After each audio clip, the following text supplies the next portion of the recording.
Okay, thank you to all participants, especially for all final year students. And then also I can see that our lecturer also, some of them joined us. First of all, I want to thank to our Dr. Sheila for initiating this program. Okay, especially we are going to meeting our potential student to enroll as a postgraduate student in College of Engineering. Okay, without further ado, before we start our event, let me recite Al-Fatiha to start our program before we go to the next agenda. Okay, Al-Fatiha.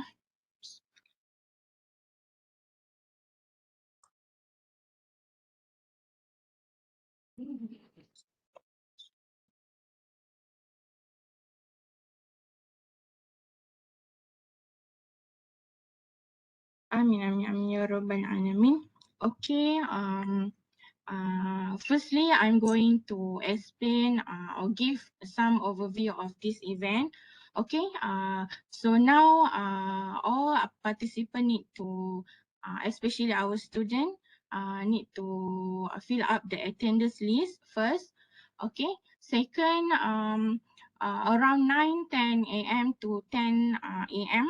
we will have a PG opportunity talk by Associate Professor Dr. Sheila Bilayudam, okay, she is the head of the postgraduate study in our college. And then the next session, we will have a sharing session by current PG student. Okay, we are invited to current PG student, which is Mr. Rizman and also Miss Izati. And then around 10:20 to 10:35, we will have recording video from financial assistant surveyor Dr. Siti Mazwana Samsudin, head of postgraduate studies, and also the last session start at 10:35 a.m. to 11:45 a.m., which is a pitching by fellow lecturers and also our researchers.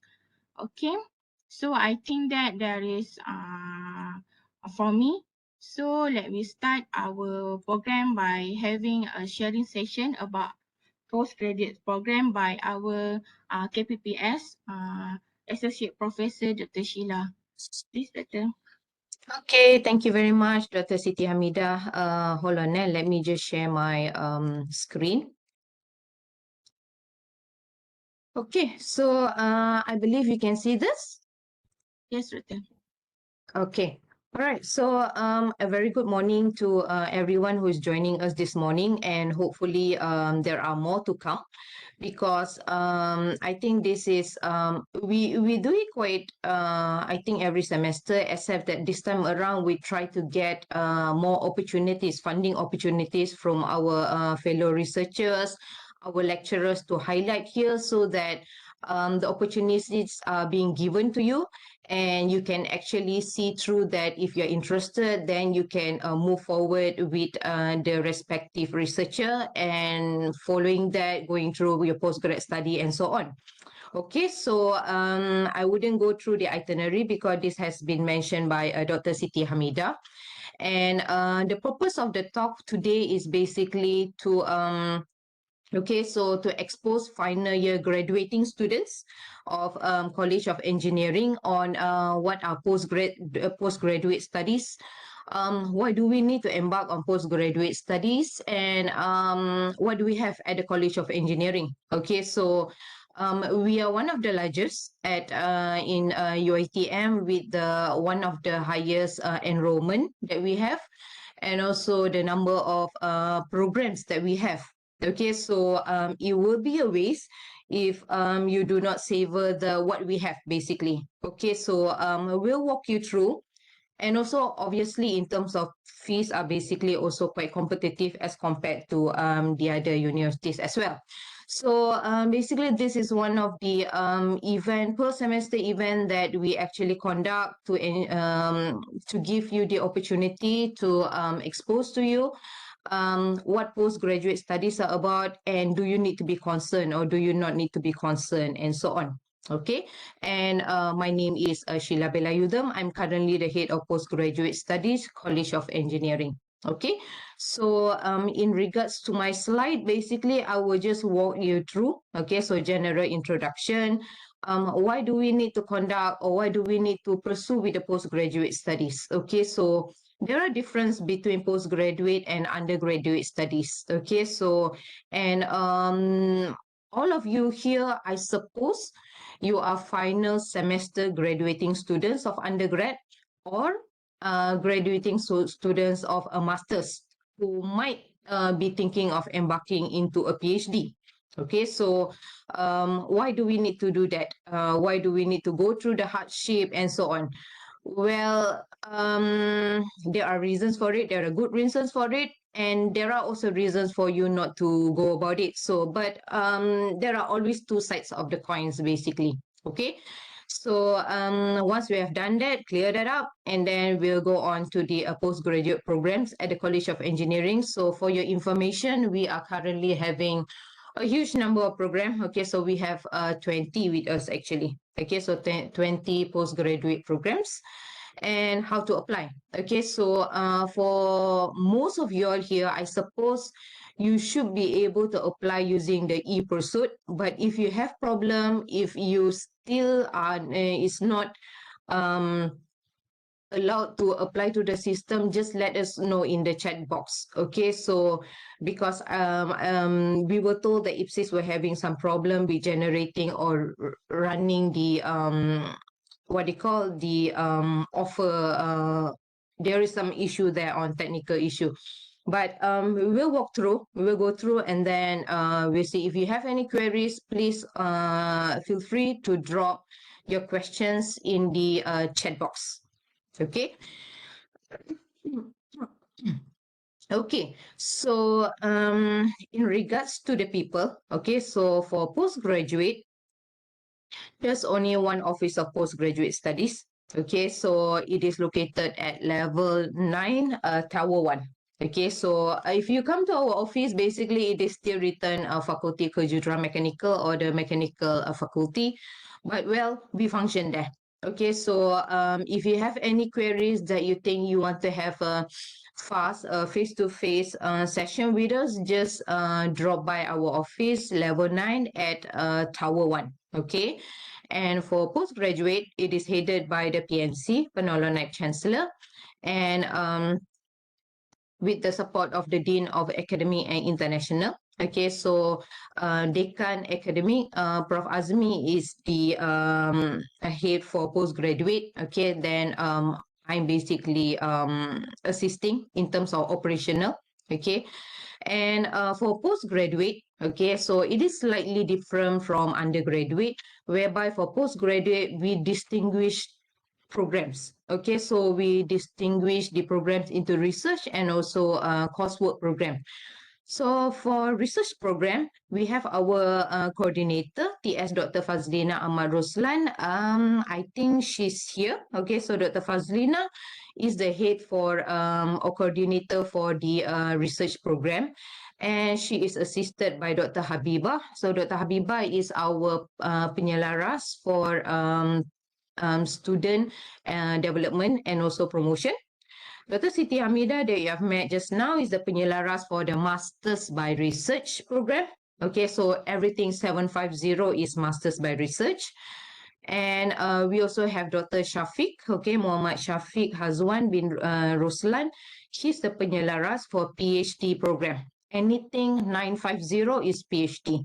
Okay, so these are the team who will be if you get embark into a research program, these are the team that you will be meeting or will be having constant communication with. And then we have coursework. Okay, so Dr. Muhammad Hafiz Muhammad Noor is basically the coordinator for coursework and mixed mode. We have a one mixed mode program. Okay, so EM2703. And for coursework, we have penyelaras across most of our program. So Dr. Sharifah is the penyelaras for civil program. Okay, so for civil, we have 6 programs. Dr. Noria is the penyelaras for EM704, which is engineering management. Dr. Nani Fazlina is a penyelaras for EE 700 telecommunication under electrical engineering. And Dr. Muhammad Afzan is basically the penyelaras for EM 703, which is a mixed mode program under mechanical engineering. Okay, so don't worry about the name of the programs and so on. We'll go through that.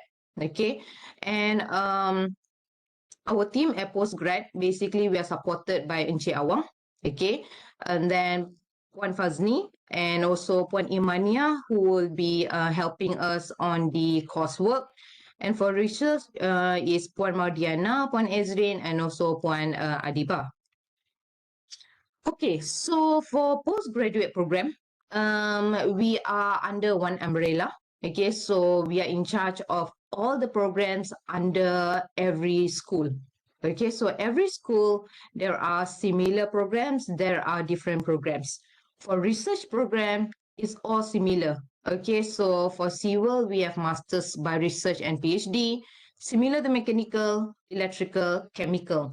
So if you are keen in conducting research, you're not keen in taking tests, assignment, but you're really into research, then every school have their own research program, either in terms of masters by research or by PhD. Okay, and but coursework it differs slightly. So for coursework for civil, for example, we have 6 programs. I'll walk you through later. Mechanical, we currently have 2, one mixed mode, one by coursework, and we have additional 3. Okay, so we have newly, really brand new established program, which is in aviation, robotics, and also manufacturing. So in total for mechanical, for coursework, we have 5 programs. Okay, so School of Chemical, we have yet to come up with the coursework program, but chemical is running fully by research. Okay, so masters by research and also PhD. And stay tuned until the end of the program because we have quite a few of our colleagues from chemical who's going to pitch their project. And hopefully that could actually incite you to actually continue your study or research with them. Okay, and there are funding available quite a lot from the School of Chemical Engineering. Okay, and also for electrical engineering, we currently have one coursework. Okay, so telecommunication EE 700 and research. Okay, master's research and also PhD. Okay, so these are the faces. I'll put the face to the name that I've mentioned just now. Okay, so the postgrad coordinator for research program, Dr. Fazlina here, and the postgrad coordinator for coursework and mixed mode, basically Dr. Hafiz here. Okay, and these are our program leaders or penyelaras for each of our program. So for civil, for those of you who are interested in civil program, you may get in touch with Dr. Sharifah. Okay, so I believe if you are from civil, you should know Dr. Sharifah. And the program leader for mixed mode, okay, EM 703, Master Science in Mechanical Engineering, Dr. Muhammad Hafiz. And then we have program leader EM 704, Dr. Noria. Okay, and Dr. Nani is the program leader for EE 700, okay, telecommunication. And for research program, okay, so Dr. Habibah is the penyelaras promosi pembangunan. So this is Dr. Habibah. And then for any PhD program, okay, so if you have any further queries about PhD program or any funding that you might want, need us to, you know, at least seek out for you, you may find Dr. Shafiq or Dr. Siti Hamidah. Okay, so Dr. Shafiq will be the program leader for PhD. Dr. Siti Hamidah, just now that you have met, is the program leader for Masters by Research, okay, across the different school. Okay, so we only have one, what do you call, one program leader for PhD for all the schools, okay. And then we are assisted by Encik Awang, Deputy Registrar, Puan Fazni, who is the EO, Senior EO for coursework mixed mode. Puan Mardiana is the EO for research program. Okay, and of course we are assisted by Puan Imania for coursework, Puan Ezrin and Puan Adibah for research. Okay, so the next one, why do we need a postgraduate studies? Well, sometimes when we mention postgraduate, it is not a cup of tea for everyone. Okay, so not everyone is keen or interested, but there are reasons why we go for a postgraduate. Besides the scroll, okay, to be honest, besides the paper, the scroll, it is really about your inner self. Okay, so once you embark on it, okay, so there are things that you can actually gauge more than superficially. Okay, so for example, personal development, your soft skill, your critical thinking, your confidence level. So there are quite a lot that actually comes along the line besides only the scroll that we are talking about. But well, actually the scroll empowers you. Okay. Sometimes we get reasons people coming for postgraduate because they have the time, and some come to us for a postgraduate study because it is being influenced by their parents. Well, the motivation can come from all sort of things, but the main thing is you had the motivation.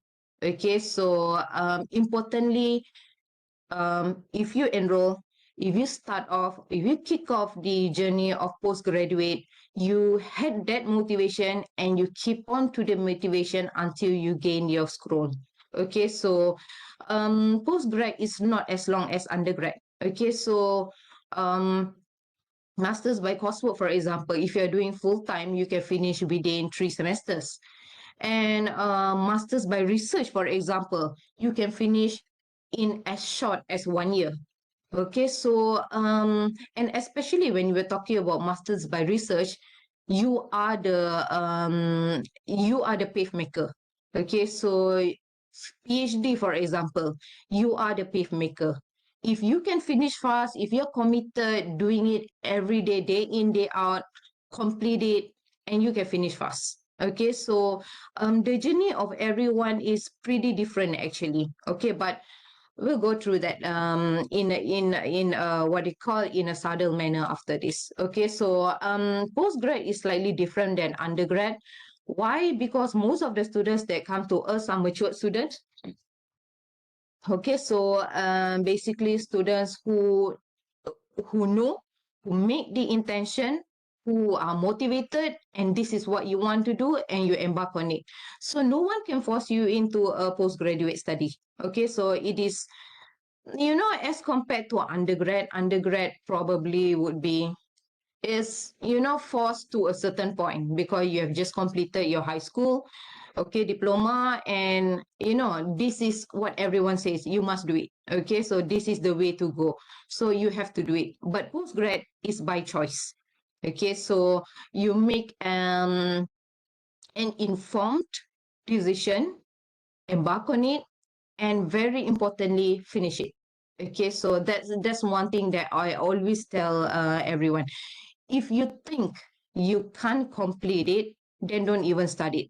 Okay, so because you will regret it um, at the end. Okay, so throughout the journey, you'll find frustration, and at the end, is unfulfilled target, unfulfilled aim that actually could demotivate you. So when you're looking into a master's or PhD, it's very important that you do it with a certain, the right intention, and you complete it. Okay, so why do people go for masters or PhD? The knowledge in the selected field. Okay, so when you embark on an undergrad program, you learn a little bit of everything. Okay, so you might learn a little bit of highway, for example, if I'm talking from the civil point of view, or you might learn a little bit of um, construction, structure. So a little bit of everything, you touching on the surface. But if you want to go in depth, you want to go to deeper level of knowledge rather than the breadth of it, you go for a postgrad. Okay, so either you are going for a master's or going for a PhD. So that is where you actually discover, explore, learn, unlearn what you have learned as well. So knowledge is just, sometimes the deeper you go, you have to unlearn what you have learned prior to that. Okay, so moving to that extent, usually we embark on a postgrad. Okay, and especially if you want to be a specialized person in a certain aspect, then you might want to select that field and go move forward with that. Personal development, definitely. Okay, so an additional scroll always is a good thing. And sometimes students come to us, the reason is because they were unhappy with their undergraduate result. So we have students, probably during the undergraduate, they did not perform. Okay, so of a CGPA, maybe not reaching 3. So sometimes a master's is like top up to the undergraduate CGPA as well. So that actually kind of like cover up, or not cover up, I would say that it gives you a better sense of satisfaction.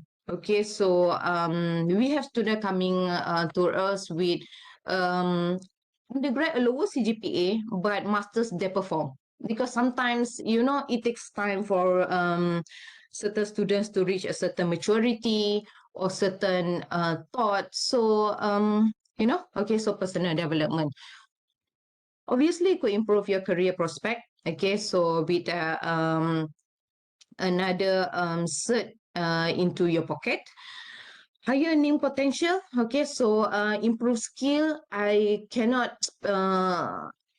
say this more. Basically, skills such as when you go into postgrad, the way the classes are being conducted is slightly differs from undergraduate. Okay, so undergraduate are very self instructed. Okay, so it is very guided, quite structured to a certain extent. Whereas postgrad, it is a lot emphasizing on the assignment, on networking, on getting to know your teammates and work together. Okay, so with that, you will brush off quite a lot on the soft skill. Okay, and also critical thinking, and especially if you embark on research program, I would say that your skill, you have to solve your own problem. Okay, so you have a certain set of problem that you need to solve on your own, okay, with assistance from your supervisor. So the skills that you would actually encounter here is different compared to undergraduate.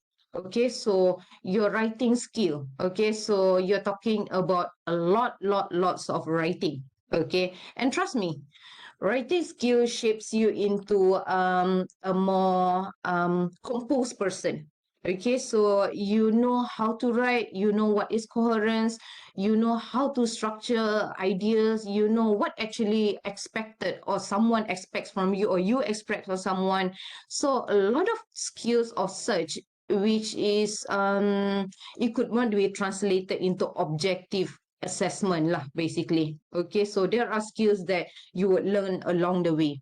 So that's why when we talk about PhD or masters by research, um, it is a journey. Okay, and coursework. So even though the nature differs from each other, but the areas or aspects that you learn different. Okay, so it depends on what your interest would be. But believe me, the skill definitely comes along that journey that you are in. Okay, and networking opportunities.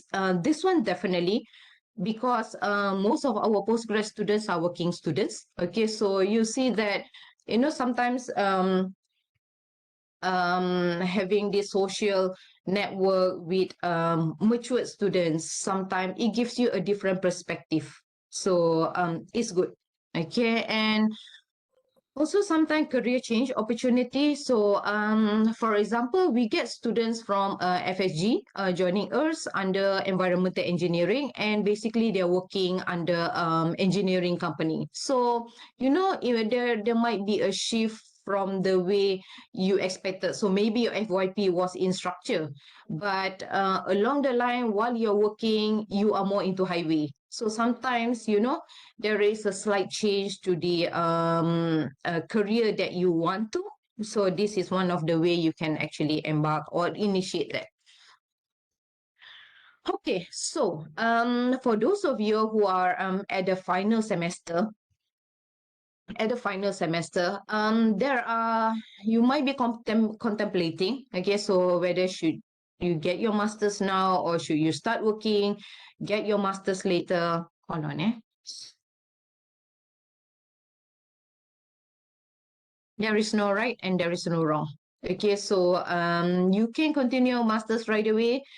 You can continue your master's after several years. You can continue your master's after a year of working.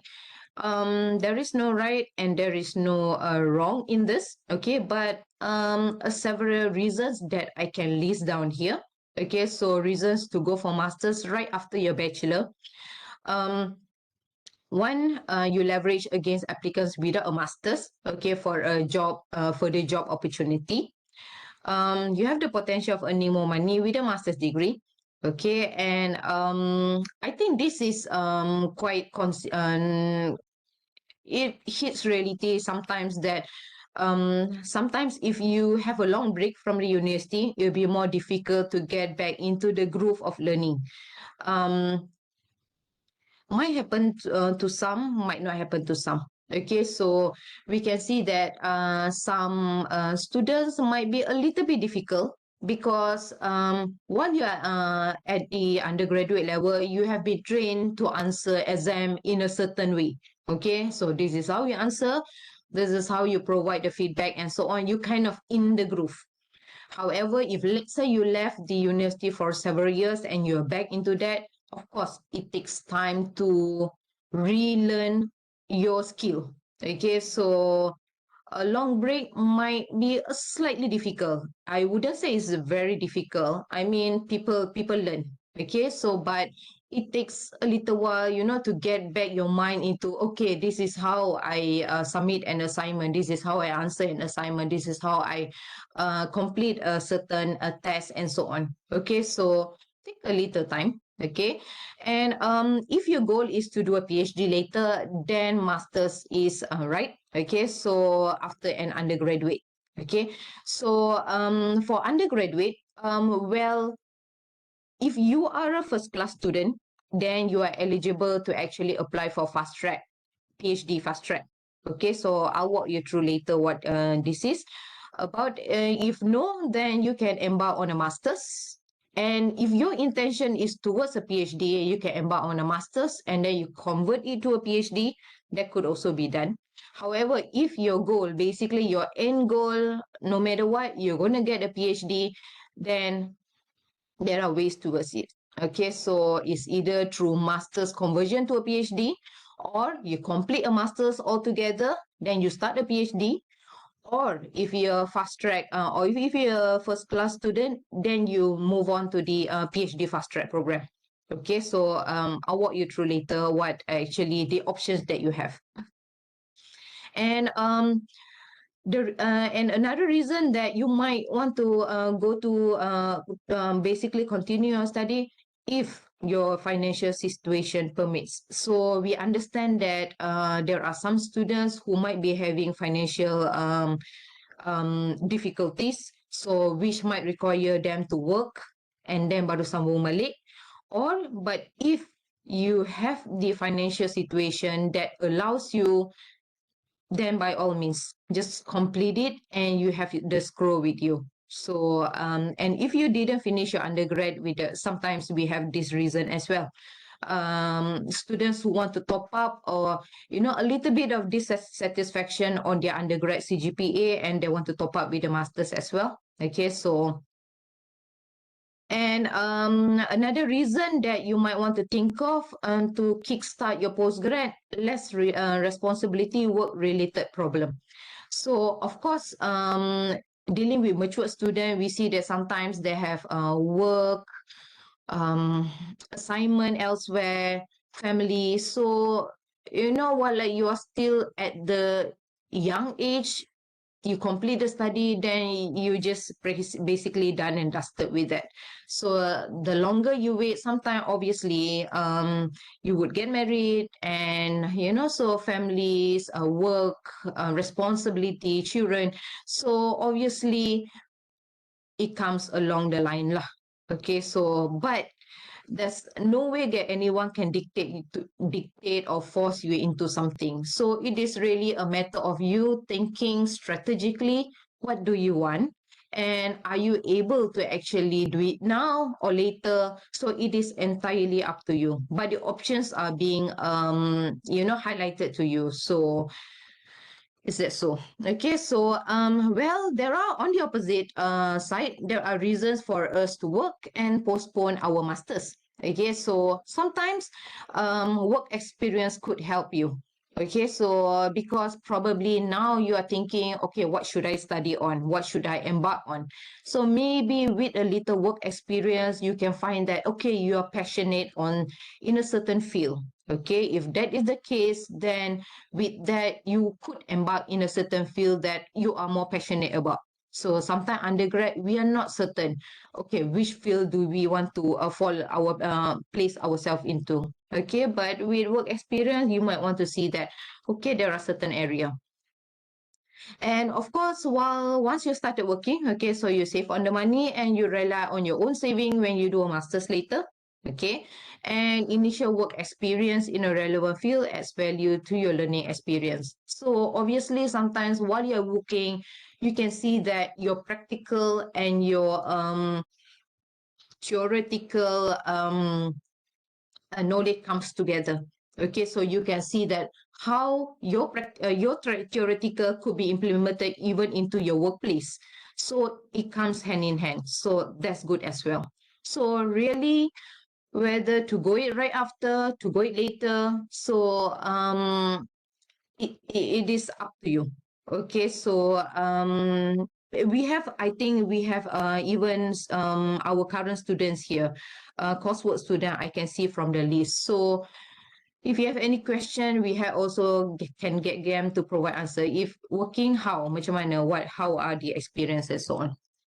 Okay, so these are some of the articles on whether shall I get a master's degree now or start working. Okay, so in terms of hiring and so on. Okay, so let's go straight into the program. Okay, so the first program that I'm going to touch on will be on by research. Okay, so I'll just try to get my time so that I don't overshoot on my time. Okay, so for research program, basically we have at two level. One will be at a master's by research, one will be at a PhD level. So the highest qualification that you can get anywhere will be a PhD. Okay, so Doctor of Philosophy. And why do people go for a PhD? Okay, first thing, if you are keen in being in academic, okay, if you are interested to be lecturer in such area, okay, academic researcher, for example, then PhD is the way to go. Okay, so those days were you're talking about maybe 10 years ago. Maybe PhD is not that important if you're going to be a lecturer. But moving forward, currently with future times, PhD is required. Okay, so even a lot of, I think universities are basically asking for a PhD when you are intending to join them. Okay, so if you are thinking into academic, maybe 10, 20 years over the line, you think that you are going to educate the future generation, this is what you want to do, you're passionate about sharing your knowledge and sharing your research with the world, then PhD is the way to go. Okay, and a master's is like a stepping stone to your PhD. So that's one of the for a career wise, that's in terms of PhD, that is one of the reason. Other than that, we do get students coming in just to fulfill this is what they want. Okay, so some students having this mindset that, or this aim that, okay, in my life I need to get a PhD, so this is what I want to do, so then they embark on it. Okay, so that's a motivation, a self motivation that I think is pretty strong. Okay, so and if you ask me personally, industry, do they require? No, not necessary. If you are intending to be, an engineer and move on with being engineer on the side or consultant, not necessary for you to have a PhD. Okay, so normally industry would actually what they call appreciate the experience more. But however, obviously with a PhD, it does not value anyway lah. Okay, so all the pengajian or all the schools are having the master's research and also PhD. Okay, including chemical. Okay, so in terms of our enrollment, it's a pretty huge number. Okay, so currently at the College of Engineering for postgraduate, we have in total around 1,200, and big bulk of it, big chunk of it comes from research program. Okay, so more or less around 800 plus that we are our current students are basically research based. Okay, and how long do you need to be enrolled in a research program? It's the same whether you do it full time or whether you do it part time. The time frame is the same. Okay, so for masters by research, you can do it in as short as 1 year. Okay, so meaning to say that you join 6 months, okay, conduct all your study, okay, and you can actually submit your thesis in the second semester and wait for the Senate, okay, Viva and also Senate. So that's why sometimes, or most of the time, we try to encourage you to conduct your FYP the best that you can, so that your FYP could be translated into a master's by research. If you've done a very good job in your final year project, you just need to extend that a little bit and make it to a deeper level into a master's by research. Okay, so then you can complete it in a very short while. Okay, so 1 to 4 years. And for a PhD, it's somewhere between 5 semesters to 7 years. Okay, obviously please do not look at the larger or the larger number of that. Okay, try to aim to complete as short as possible. Okay, so PhD you can do it in 2.5 to 7 years. Okay, so for a master's by research, okay, so I did mention minimum 1 year, maximum 4 years, and to graduate on time. Basically, graduate on time is basically from the time you register until Senate approval. So actually for a master's by research, I'll walk you through, there are several milestones that you need to follow. There are no examinations, there are no tests, it is purely based on your research, your research, your writing. Okay, but it requires a very strong commitment from you yourself. So the independence too is should not be misused lah, basically, when we're talking about masters by research. Okay. All right, so I think the rules kat sini not really that just quickly walk through it. Okay, so for masters by research, basically or any program, you can actually apply for deferment. Okay, so sometimes when, let's say for example, you embarked on masters by research, but the coming semester you are having some financial difficulties, and you think you can't focus, you can't concentrate on the study. Okay, then take that 1 semester deferment. Okay, so you can apply deferment up to twice per pengajian. Okay, and also special leave twice. Okay, so deferment is basically anything related to family issue, a financial issue, work related issue. You are too busy with projects or on your at your work, so you can apply for deferment. And if you happen to fall ill, then you apply for special leave, cuti khas. So you can see that it is not rigid. Okay, so yes, the study is structured every semester and how many semesters and so on, but still it is not that rigid, in a sense that if you have problem, you get to us and there are ways for us to assist you, and the fees will be waived as well for those semesters. Okay, so you do not need to think that, okay, once I embark on the study and that's it, I'm like signing off this contract. And so because we are human and there are different circumstances, different problems. So there are ways that we can, move along that. So if you are unwell, if there are situations that does not permit you to perform in one semester, get to us, there are way. Okay, so you can apply for deferment, you can apply for special leave. So I think really that I want to highlight this, but I think I need to highlight because the situation nowadays, we have constraint.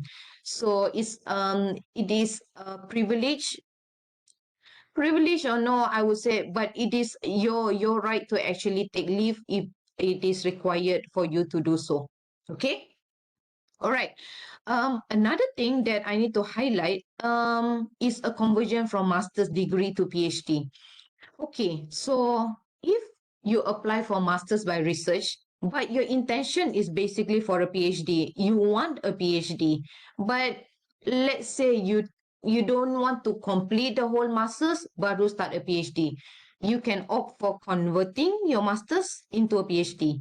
So what it means is you can enroll in a master's program. Okay, so let's say you're not first class. So let's say you are, your pointer is 3.0. Okay, so you apply for master's by research, but along the line, within 1 year, your supervisor and you think that, okay, your research is good enough, tambah sikit, add on a little bit, it is as good as converting it, or it could be converted into a PhD.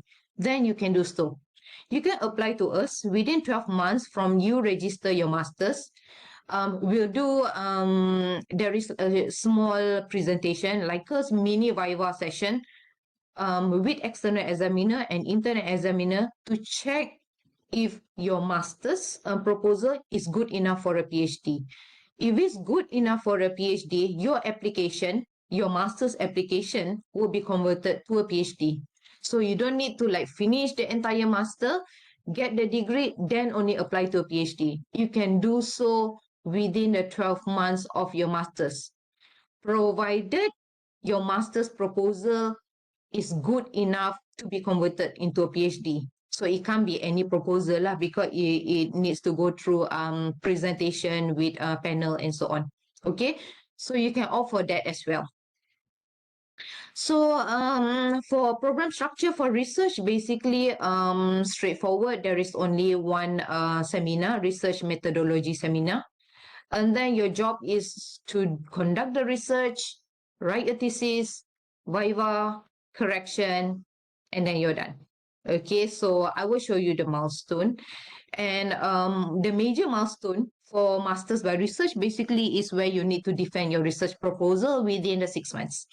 Okay, the number of words for Masters, 20 to 50K. And wajib, this is a condition that you need to fulfill, is one index publication. Okay, so similar to that nature, PhD is the similar nature.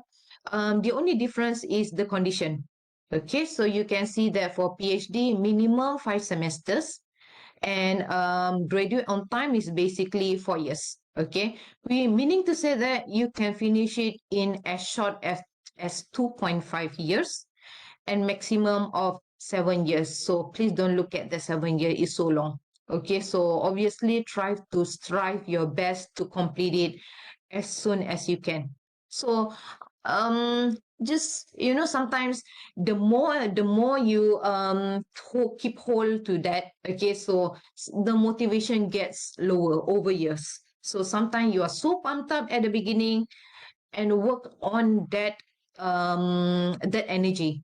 Okay, so finish it fast, day in day out, finish it as soon as possible. Okay, so usually over the years, sometimes the motivation goes down. So try to strive it as soon as possible.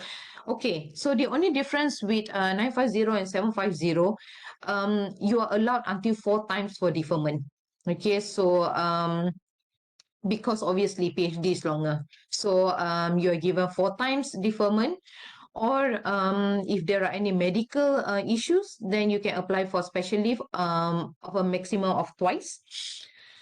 Okay, so program structure is still one seminar and also one entrepreneurship program. So there are two compulsory programs for PhD. So for Masters by Research is one, and thesis number 30 to 100K, and for PhD is two index publication.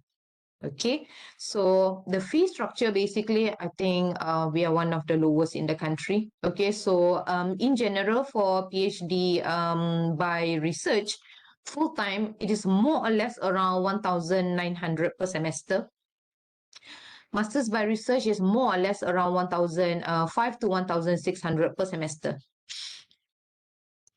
Okay, so the academic requirement for master's program is the same. Okay, so the minimum requirement more or less 2.75. So if you are at the final semester, if you are having a CGPA of no less than 2.75, you should be able to apply using the e-pursuit. Okay, so if you can't, please place your name and your current student ID and your program in the chat box. So we need to check with IPSIS. So, and a CGPA 2.5 is if you couldn't fulfill 2.75, so you will need work experience to support your CGPA.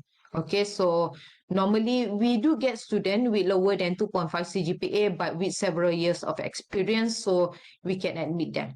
Okay, so for PhD program is basically if you are at the final semester graduating student, you should have a CGPA of 3.0 and above. You should be able to apply through ePursuit. If you can't, please place your name, your current student ID, and your program so that we can check with IPSIS. Okay. And for international student, basically the TOEFL 450 or IELTS Band 5. Okay, so another thing that I want to highlight, particularly if you are having a first class degree. Okay, so if you're having a first class degree, whether from UiTM, but I think today we open our session to UiTM student. So if you're having a first class degree from UiTM with 3.5, you are eligible to enroll under PhD fast track. Okay, meaning to say that you don't need to go through a master's, you can just jump straight into a PhD program. But there are other what you call syarat, other items that you need to fulfill. Okay, so one is a first class degree. Second, you need to provide to us progress report pula. Research proposal. Okay, so you need to provide to us the research proposal so that we can arrange for an interview. So the interview will be conducted with the ketua pengajian. If you are from chemical, then Dr. Wahida, and also one other coordinator bidang. If you're civil, Dr. Shekaira with one coordinator bidang. Okay, so normally they will go through your research proposal and also your supervisor. Okay, so for PhD fast track, your supervisor, main supervisor must have graduated a PhD student as a main supervisor.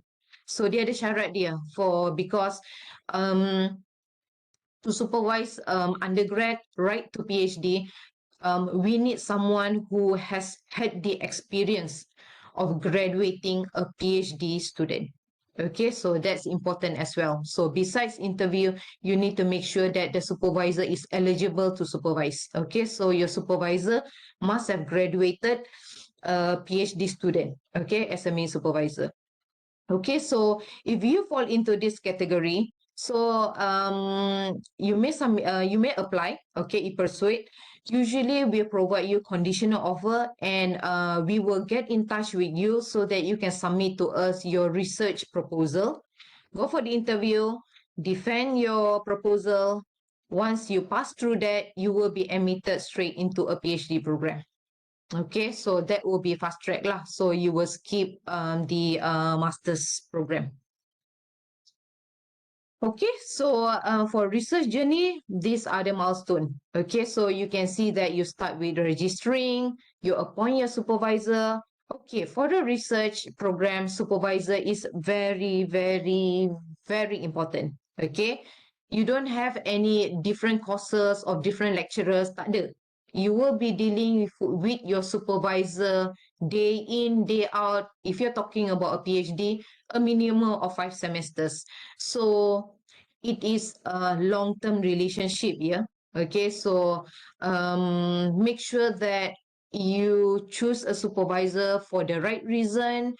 Make sure supervisor competent enough, could be committed to you, and you committed to the supervisor, so it is really a long-term relationship. So respect needs to be there, honesty needs to be there. So dia banyak benda lah. Actually, that's why when we are talking about research program, it is actually at one point, it is also how we learn to live or how we learn to behave with other people. Okay, so how do we communicate? So a lot of things that you learn along the line. Okay, so including having harmonious, healthy relationship. Okay, so with your supervisor. Okay, so research milestone other than that basically are the others lah. Okay, so once you embark on it, we'll go through another talk on how actually you can complete within a time frame. Okay. So I'll go quickly first before I miss my time. Okay, so this is one of the things that we always encourage, whether you are doing your FYP as an undergrad or whether if you're doing your master's as a postgrad student, try to do your research, try to spend the time and conduct your research in a meticulous manner. Okay, so don't waste your time simply doing a FYP just for the sake of nak habiskan FYP je. No, you're wasting your time. So you're doing 2 semesters of FYP, try to do it meticulously, as thorough as you can be, so that it could be turned into or churned out into a master's degree. Okay, extend a little bit. So if you have done a very good job in your undergraduate, your postgraduate might not take 4 years, it might not take 2 years, 3 years, it might take only 1 year. So it really depends. So really talk to your supervisor about it. Okay. Okay, so besides also undergraduate, for our graduating master student as well, extend your master's thesis into a PhD. So obviously, when we are talking about PhD, you need to go deeper than that, obviously. Okay, so we are talking about novelty. We are talking about how your study fills in the gap in the current body of knowledge. Okay, so your supervisor would be able to guide you through on that. Okay, so but at least a good basis from your master's thesis could be extended to a PhD. Okay, so a lot of our viva, or basically most of our viva, are being done online currently. Okay, so trust me, the fruit of that is it is so satisfactory. Okay, so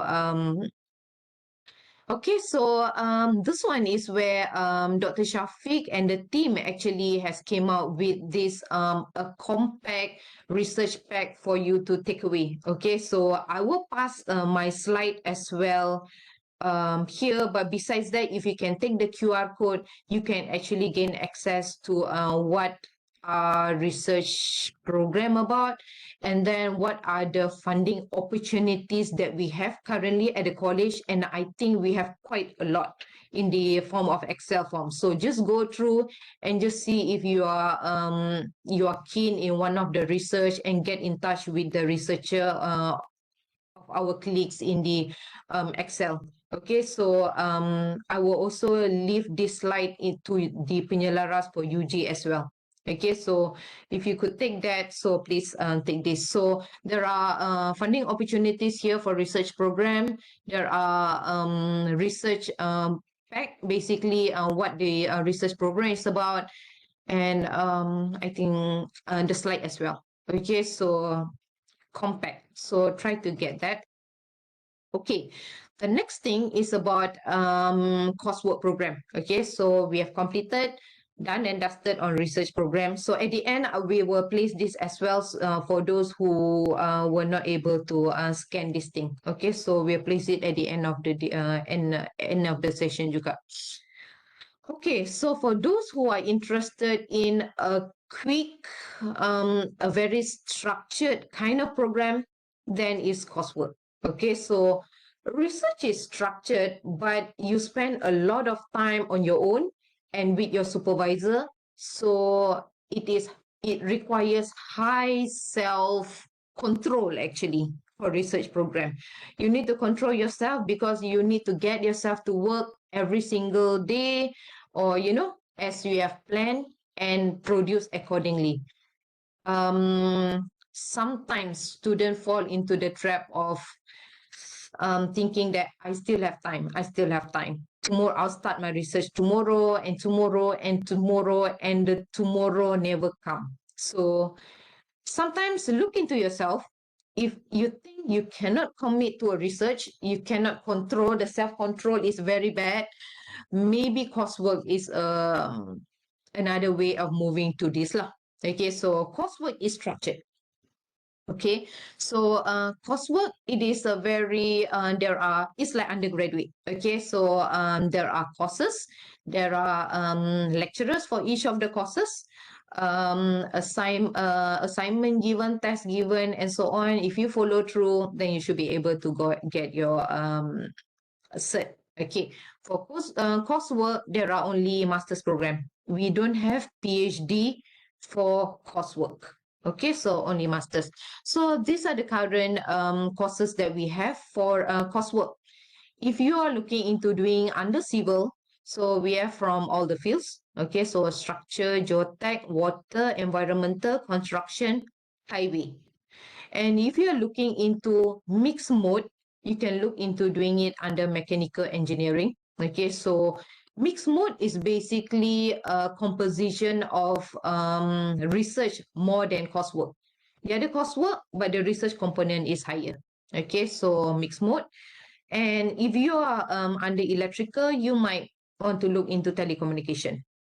Okay, sorry, this one is engineering management. Okay, so engineering management is coursework. So we have mixed mode here, mechanical engineering. Okay, so engineering management is a coursework. Mechanical engineering is a mixed mode, whereby the percentage is heavier on the research component as compared to the coursework component. And the new one that we are taking, our first intake will be aviation, manufacturing, and robotics. So all of these are basically a one-year program. Okay. All right, so for coursework enrollment, basically it is lower than research. So more or less we are having around 321 students. Okay, so we are governed by academic regulation as well. So for coursework, we have coursework academic regulation. Okay, so quickly going through civil. Okay, so for civil, currently we have 6 coursework program, and it takes 1.5 years for full time, 2 years for part time. Don't look at the n number. Okay, so the minimum duration, or basically you can complete within 1.5 years if you're taking a full time, and part time is 2 years. The difference between full-time and part-time is only the number of subjects you are taking each semester. For civil, the classes are done on weekdays. Okay, so it is done either Monday to Thursday if you are full-time student, or if you are part-time student, 3 of the days. Okay, so 3 courses throughout the semester, and normally the classes start at 6 p.m. either 6 to 8 or 6 to 10, depends on the credit numbers. Okay, so for civil, the classes are done after office hour on weekdays. Okay, so these are the some of the activities, and these are the some of the subjects given for each of the program. Okay, so the requirement is the same for masters, minimum 2.75. Okay, so and CGPA 2.5 comes along with experience of 5 years. And the coursework, the fees are around 1,900 more or less. Okay, so the total for master's coursework is around 6,000 plus, nearing to 7,000. Okay, so I don't think we can get any cheaper than that, because for new programs, for your information, all newly developed program, it requires a minimum cost of 18,000. Okay, so and now the current postgrad program here that we are having is around 6,000. So it's basically almost 1/3 of the new program. So and sooner in future we might be phasing out this postgraduate program of 6,000 ringgit ni. So for those who, this is basically the time to fully utilize it, because I think coming soon, because the ministry has dictated that any new program, it should be minimum of 18,000. I mean the whole course lah. Okay, so which means one semester will be around 6,000, or 4 to 6,000 more or less. So now is around, only total is around 6 to 7,000 for the entire program. Okay, so there's one of the advantage of the current lah. Okay, so Masters is Engineering Management, EM 704. Basically, this program is catered for engineering management, and it is a lot catered for a working adult, actually, the one with experience. So that's why for engineering management, the entrance is basically at least first class, if you are pure fresh graduate. If you have been working, it's okay. But if you're pure fresh graduate, it requires a first class honors, because it requires the sense of experience as well. So that's why it is most of our students from here basically are managers from an industry. Okay. So this will be 4 semesters for engineering management. And this one is pretty steep, is basically totaling 16,000. Okay, so engineering management. And mostly the program is a favorite among industry practitioners lah. Okay. Okay, next one is basically mixed mode program. Okay, so mixed mode program is mechanical engineering, minimum of 3 semesters. Okay, so the CGPA or entry requirement similar to the others. Okay, so a minimum of 2.75, except that mixed mode, it is heavier on the dissertation project. Okay, so for mixed mode, you have 17 credits of courses, 27 hours of research. So dia lebih berat kepada that research component. Okay, so for coursework, your research component is just a small part, 10 credits out of 40, for example. Okay, so similar to civil program, for mixed mode program, classes will be conducted after office hours, after 6 p.m. For all postgrad program, we do not have final exam. We have test 1, test 2, but we do not have final exam. So it is called continuous assessment. Okay. So the fees for coursework is around 12,000. Okay, for local student, 12,600 for total fees. Okay, so our new program that we have at mechanical, this is brand new, basically aviation. Okay, so master science in aviation. So if you're interested in aviation, and then if you're or interested in robotics, manufacturing, so please get to us. Okay, so this is the new program that I've mentioned, that we need to adhere to the new regulations by the ministry, whereby minimum total program fees will be 18,000. So for aviation is 21,000. For manufacturing, it is 18,000. And for robotics, it is around 18,000 juga. Okay, so these are the 3 new programs that we have developed based on the latest guideline from the ministry. Okay. And electrical is having one coursework, which is telecommunication. Okay. For electrical EE 700, a lot of their students are basically international students, so they are getting quite a lot of good response from international audience for EE 700 ni.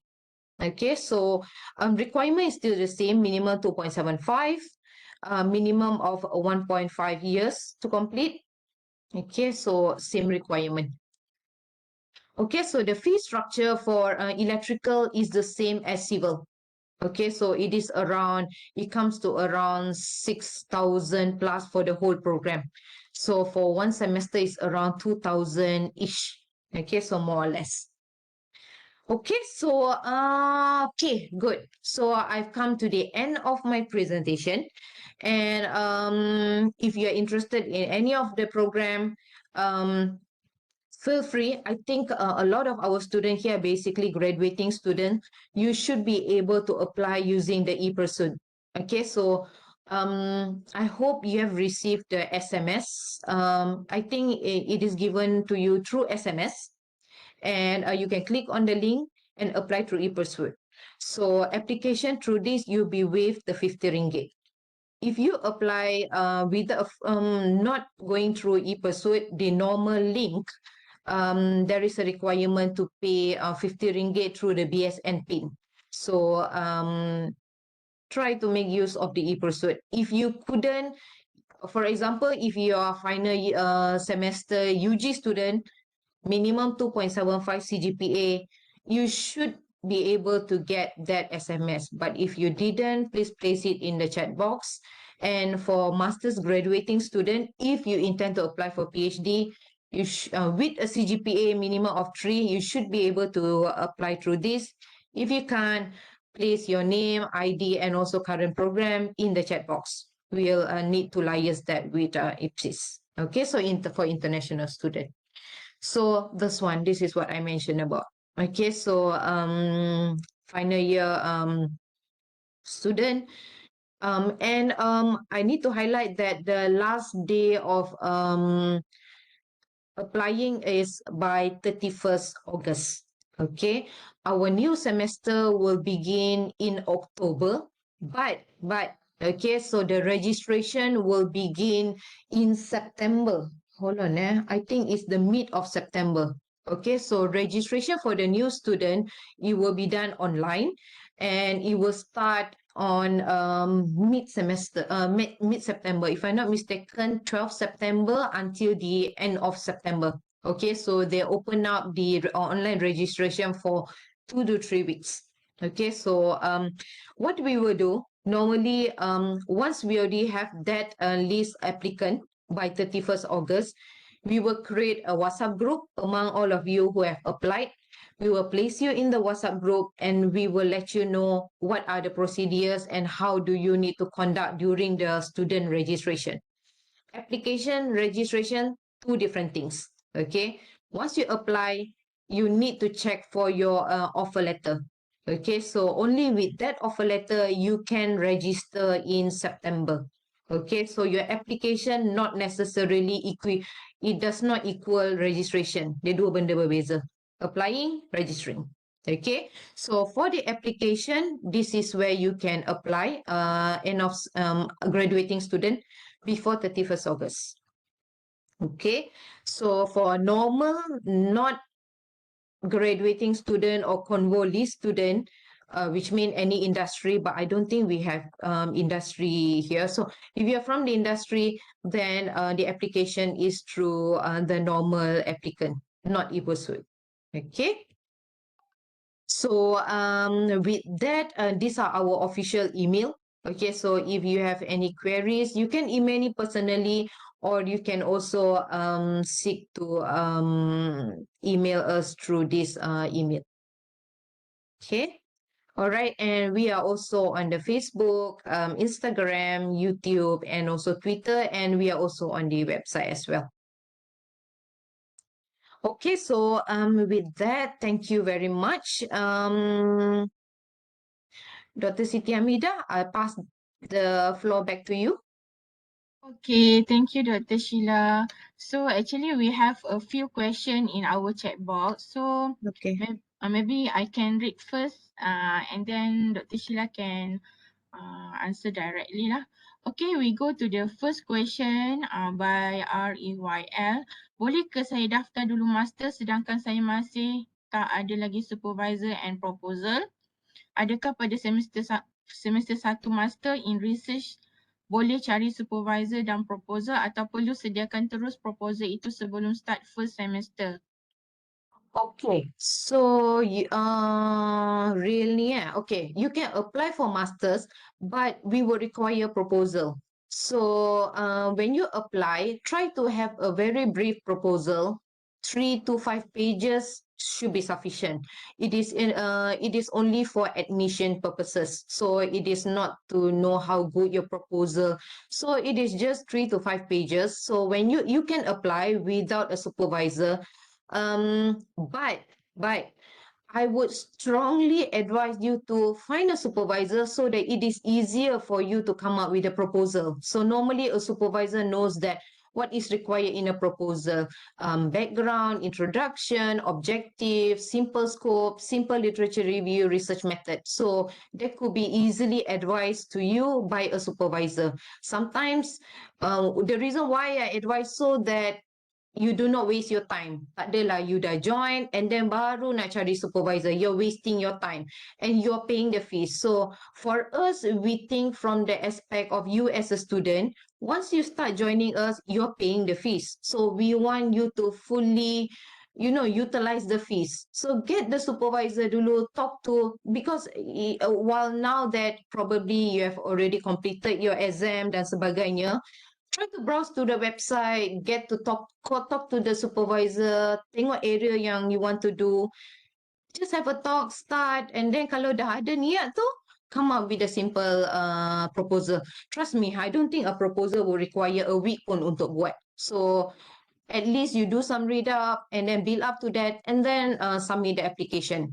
Nonetheless, you can apply without supervisor pun lah. Boleh je. Cuma I would advise you to do that so that you are not wasting your time. Mira. Ada. Ada, mungkin silap kot. Okay. Okay, So, Doctor. How to from the question from Akmal okay. Mustafa, the same question, but the adding here is how to particularly select the supervisor in the system. Okay, Kamal. So for selecting supervisor, that comes later. Okay, so it is not necessary for you to select your supervisor now because now is the stage that the way you apply. You are given the offer letter. So once you're given the offer letter, you need to register as a student dulu. So once you register as a student, then your name or you will be enrolled as a student and you have a student ID yang betul, activated. After that, usually we will get you into the Telegram. So we have a group for active student. So you get into Telegram or get into WhatsApp. So normally Telegram lah untuk research. And then we will have advisory kat sana how you can nominate your supervisor. So nomination of your supervisor, it is done in a systematic manner because we do not do it earlier because it goes through meeting. So selecting a supervisor needs to be endorsed in a meeting at the college level. So that's why we have procedures after that. So don't worry about it. At this point of time, you may apply, register as a student. We will have you in the group, WhatsApp group, temporary WhatsApp group, and then we will manage you from there. So we will let you know what are the procedures and so on. So it will be given to you. So no worries about that. Okay. Okay, Doctor. Next question. Saya baru habis degree, saya berminat untuk sambung master tapi nama saya tidak tersenarai dalam IPSIS e-Pursuit. Jadi Okay. Alright, Amani. So, Doctor. okay. Alright, Amani. Untuk if your CGPA is above 2.75, you should be getting the SMS. Let's say tak ada, boleh tak Amani contact me or contact Dr. Hamida, or you can place your name current student ID and current program in this checkbox here. So we will collect from this checkbox to check with IPSIS. Okay, so if you are 2.75 above, shouldn't be a problem. Okay, so we'll get back to you. Okay, Okay. Next question, saya CGPA 3.5 which mean atas pagar untuk first class. Boleh ke apply untuk fast track PhD? boleh. Real ni, you can apply for fast track PhD. Usually we provide you with conditional offer, and we will recheck back and we will reconfirm back with your final result kemudian. So normally for those of you all yang at the final semester now, we will base it from CGPA past semester. So, and once the result has been released, we will recheck back your CGPA of the final CGPA to ensure that you are into whichever program lah that you applied for. Okay, so okay. Okay, next question itu from Muhammad Saiful. Okay, saya pelajar pengambilan 2019. Adakah GOT untuk saya masih 3 tahun atau telah berubah kepada 4 tahun? Convert from master to PhD. Convert to master. Kalau pengambilan 2019, your GOT is 4 years. Okay, so Shaiful, because you are already enrolled in a PhD program after 2018, so your GOT will be 4 years. Okay, so GOT meaning to say that your date of physical registration until Senate approval. Okay, Shaiful? 4 years. Okay, I thought I just screening the question je lah Okay, the question code different. What is the core difference between a full-time and part-time student?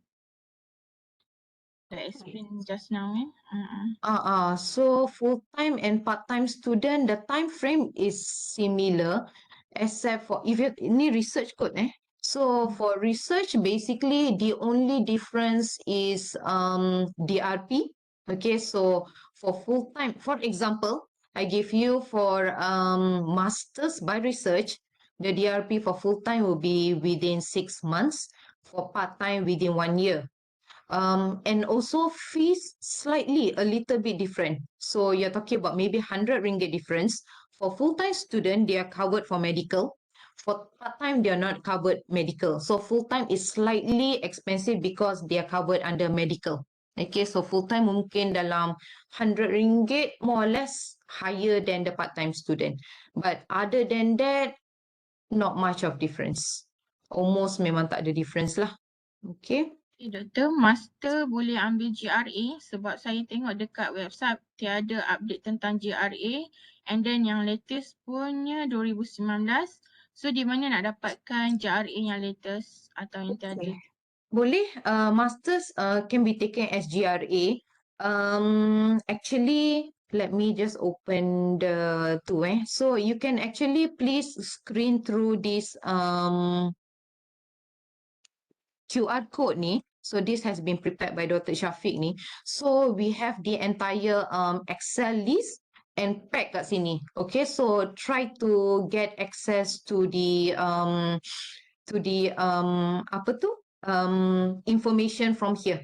Okay, so we have the list of potential GRA availability and also the information for research program. So try to screen this, and we will also share this with the penyelaras UG. Okay, so after our talk ni, so that you can have access. Okay, Sheila, maybe I can add over here. Okay. Can add. Okay, so right now, if you the link is already provided dalam chat box tu. So actually dia ada dua file yang Excel file tu is the PG program PG opportunity lah, GRA. You can see the title, the topic as well as the allowance yang being provided by each lecturers lah. But that one is for all schools lah. But for chemical have one additional file yang dekat PKK postgraduate position vacancy April tu. So you have two different files that the student can be referred to lah, in order for you to find the right supervisors, the right project as well as the project yang you nak dekat situ. The list of supervisor as well as the contact email also been provided in that particular document. Okay. Dah given dalam chat box ke? Okay. Dr. Shafi has given in the chat box. So, please click on the link so that you can get access to the GRA funding. Any more Okay. question, Dr. Nida? Itulah, I thought that maybe the rest, if they have question, can directly lah contact Dr. Sheila or Dr. Fazlina or Because we are running the short of coursework time, yeah? coordinator. Yes, we are running out of time now. Okay, so it's okay. I also will pass all the information, the notes given today by Dr. Sheila, and also the QR code to temporary WhatsApp group, our Telegram, and also I thought that most of them are in our WhatsApp group, temporary WhatsApp group as a Okay. potential student. So I will pass everything in the WhatsApp group, and then you can contact. The our phone number is there. I believe that everyone will be get the answer lah of your any query. Okay. Okay, thank you to Associate Professor Dr. Sheila Belayudam for the brief explanation on our program and also already covered for all school, civil, chemical, electrical and mechanical programs. Okay, thank you, Doctor. So now we are proceed to our current student sharing session. Okay, can we call our first current student, which is Mr. Muhammad Rizman, to give some brief or can share your experience? I can't hear you, Rizman. You hear me? Yes. Yeah, Okay. okay. Sorry. I think it's a common question, right? Regards in online virtual. Okay, Yeah. so Assalamualaikum and very good morning. Thanks to Dr. Siti Hamidah and also Dr. Sheila for giving me the opportunity to share to you guys about my journey in or experience in postgrad studies. So actually I have uh, prepare the slide actually. I think because I've been given 5 minutes to share to you about my experience during this postgrad study. So can you see my slide? Another common Yes. question. Yes. Okay. So okay, I think this is 10 of top 10 from my list that I think the experience that I want to share with you guys.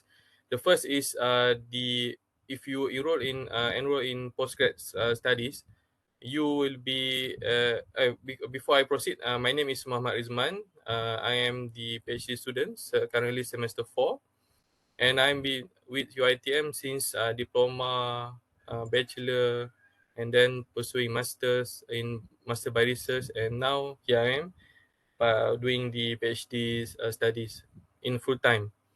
Okay, so it is my pleasure to share to you the experience during my study based on master and also right now in PhD journey.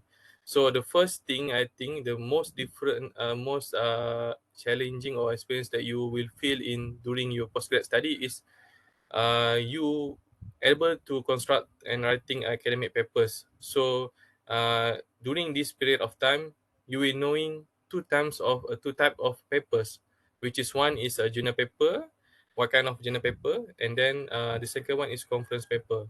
So if you are doing the conference paper, you will get the chances to present your paper in international conferences.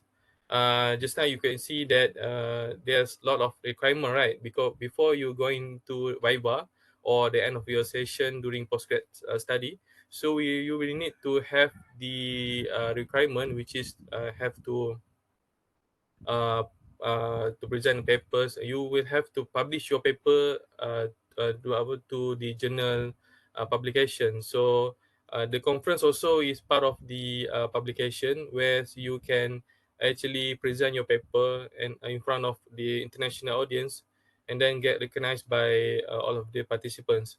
So the third one will be the experience in innovation competition, because you are creating one novelty or you creating your own methods and then your own product. So you will get chances to be in innovation competition and hopefully can get a medal, I think. So the fourth one will be the experience in applying for grants, because I seen that the grants is something that will be the added value to your studies, because it will support all your study needs. Because just now you see that we have to pay for certain fees, and then when you wanted to publish your paper, you also need the certain fees. And also, if you get the grants, you will get chances to get a monthly allowance. So I think it's quite interesting to get in the loop of applying grants, because the grants needed your proposal. So you will learn how to creating develop a grants, and then hopefully get approval from the one that you are asking for. And then the second one is because you are doing or you are creating or developing one method or one product, so you need to secure your finding. So I think the next experience is to apply copyright for your research. And then the next thing is you can get the chances to experimenting with your own methods and to add more values to your research works, I think. Because normally in during your undergrad study, you will not have the chances to playing around with your methods, and then you are given chances to go into the lab. You do the fabrications and then do sort of the research things. Then the next one is if you do a modeling like myself, so you doing your research by programming, modeling, and also simulations. You will get experience in getting the data you need to finishing your studies. This one is very challenging because you will need to know which type of data you wanted. So if this parameter optimization that you needed, so I think it's add colors to your postgrad experiences. And then okay, this one why I put opportunity, because once you get the approval to present your paper in international conferences, you will get opportunities to go to overseas to present your papers. So I think this is one the memorable experience when you do the postgrad journey. So okay, this is I think I need to share to you guys, because if you get the GOT or graduate on time, you will have the chances to wear slam pumping, right? So I think everybody know how struggle we are during the bachelor and then during the diploma to get every semester you must have the dean list before you get to wear the slam pumping. So I think if you do your research well during master or PhD, you will get the chances to get the GOT, and then finally you can wear the slam pumping during the convocation. Okay, the last from my 10-point experience postgrad is you will know the tricks of Googling, paraphrasing, and using a crucial software, just like words. So you will need to you have the experience using the citation software, which is in during the undergrads. It seems like nobody cares about this paraphrasing software, or how you want to find the papers, how you want to find the paper directly towards your research. And then you must have in mind how you want to publish paper in certain journal according to your studies. So I think knowing the tricks of googling, paraphrasing, and using crucial software is one of the memorable journey towards your postgrad experience. So I think that's from me. Thank you, Doctor. Okay, thank you, Mr. Rizman. A very very compact information here. Because But I I that given 5 minutes, right, Doctor? yeah, 5 minutes je untuk sharing.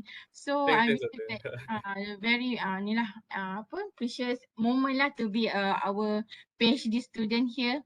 And okay, thank you, Doctor and Doctor to be. Okay, thank you. Okay, next I call our second current student, which is Miss Izati. Are you here? Okay, I just realized that I call Mr. Rizman. Actually, he is the engineer GSTS Haji Muhammad Rizman, right? Sorry, not No, not no, select the right name. currently I'm a student, Doctor. Don't worry.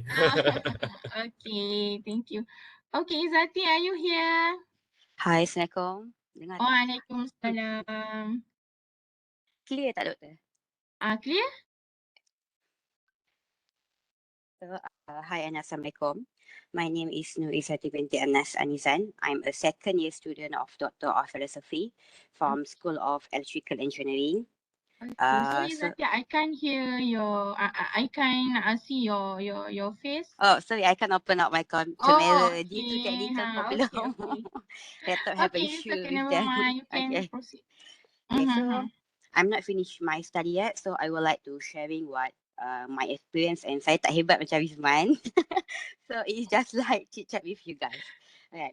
So I finished my degree last year in February 2021 and chose continue study in fast track PhD. So why I pursue study until this stage? Because of passionate, get to improving and challenging knowledge. Saya pun macam you guys, macam korang habis study and masih tak tahu ada nak kerja or nak sambung belajar. Then I just give a try and apply for the fast track application and got calling for interview. And I passed the interview and I think, oh, this is my journey. Oh, Allah has chosen me to go to this path. Okay. So, to be honest, life as postgraduate student, master and PhD student is quite different with undergraduate. I'm a fast track PhD student and me personally awal-awal tu sangatlah terkejut sebab because when you are in degree, kita dekat degree having a class, having a schedule to follow, when you want to pass up the assignment, when you want to test, to having an exam. But when I'm into a research mode in PhD, all you need to alert by yourself. And there's no class and you need to manage your time wisely. It's like you do a FYP project for the whole semester. So to be frank, awal-awal tahun memang feel lonely, tak ada kawan, tak ada kelas and having a problem with supervisor, nak post paper. Then I feel like to quit and give up. To be honest, bila kita ada jadi student ni, memang kita akan rasa nak give up, nak quit bila tengok kawan-kawan lain dah bekerja. So after taking a deep breath, think wisely and considering about parents, and I'm still fight and continue my study. Yelah, kalau dah berhenti tengah jalan, kita rugi masa, rugi duit. So if anyone and you guys in this talk that maybe you will pursue your study in master or PhD, always remember, what problem you will encounter, you need to strong and think back why you took this path. If you love to think alone, does not like to attend class, love to research, choose research mode. But if you jenis yang memang tak boleh nak manage time, better you go for coursework mode. So because it more easier, because having class and you just need to follow the schedule. So last but not least, good luck for you in future. The journey has been started and no worries and please no pressure. Sebab ya masalah anak muda sekarang sebab kita berlawan antara salah satu sama lain. So no pressure at all. Everyone has their own journey. So the most important, do not follow what people and your friends do. Do not imitate what others do. Oh, your friend wants to work, okay, I want to work. Your friends want to continue master PhD, okay, I want to continue also. No, better asking yourself what you want in your life. Never mind, take the time to think wisely. If you feel want to work, but in the same time you still want to get a master, you can be a part-time student. UiTM have a part-time mode and full-time mode. Then you can choose which one that you prefer. If you think you prefer attending class, then taking a coursework mode instead of research mode. Know yourself, don't limit yourself. You never know yourself until you push yourself. Oh yeah, and one more, if you feel to taking a research mode, please find or choose supervisor that can help you. It is so important to find someone who can guide and help you in your journey, because supervisor is the person you want to deal with, the person to be referred. So you need find someone you can click or bahasa mudah je lah, yang ngam and senang bekerja. Sebab you need to meet or refer that person every month, every week. Okay, so just that's all for me. Thank you. Okay, thank you, Nur Izzati. So we can see that both of them are sharing positive vibes and also motivate yourself, motivate all our potential students to enroll program with us. Okay, thank you for both current student for the good sharing session just now. Okay, without further ado, I'm going to start with the third session, which is pitching. Okay. Okay, pitching session by respective lecturer or our researcher. Okay. I will call for the first session by Dr. Arina Sauki from Chemical Engineering. Are you here, Doctor? Yes, I'm here. Okay, Doctor. The floor is yours. You can share your Okay, research thank you. interest. Okay, welcome.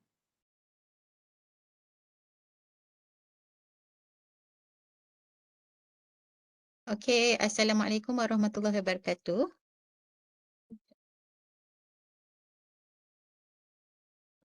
Waalaikumsalam.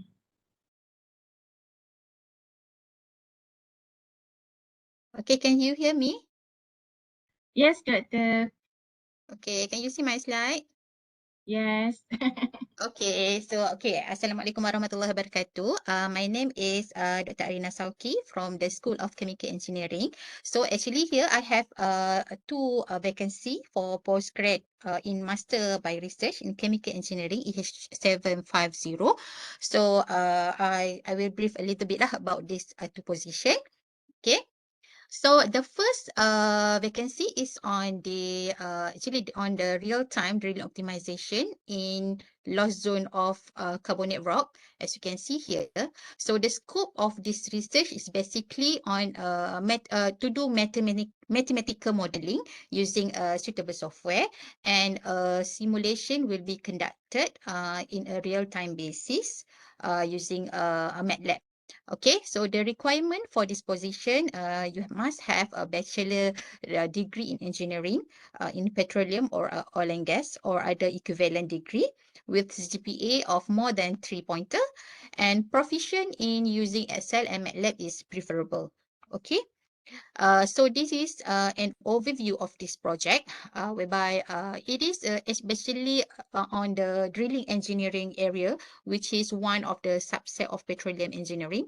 As you can see here, drilling is one of the expensive operation in oil and gas production. So drilling is basically, if you want to extract oil and gas underground, you need to make a hole first to extract oil and gas to the surface. So this is the scope basically. So normally for drilling operation, we need a rig. Okay, so you can see from this figure, this is a rig whereby it is used to make a hole so that we can extract the oil and gas to the surface. So this rig is basically rented in a daily basis. So it's very costly. It costs around 100,000 USD per day, depending on the type of drilling rig.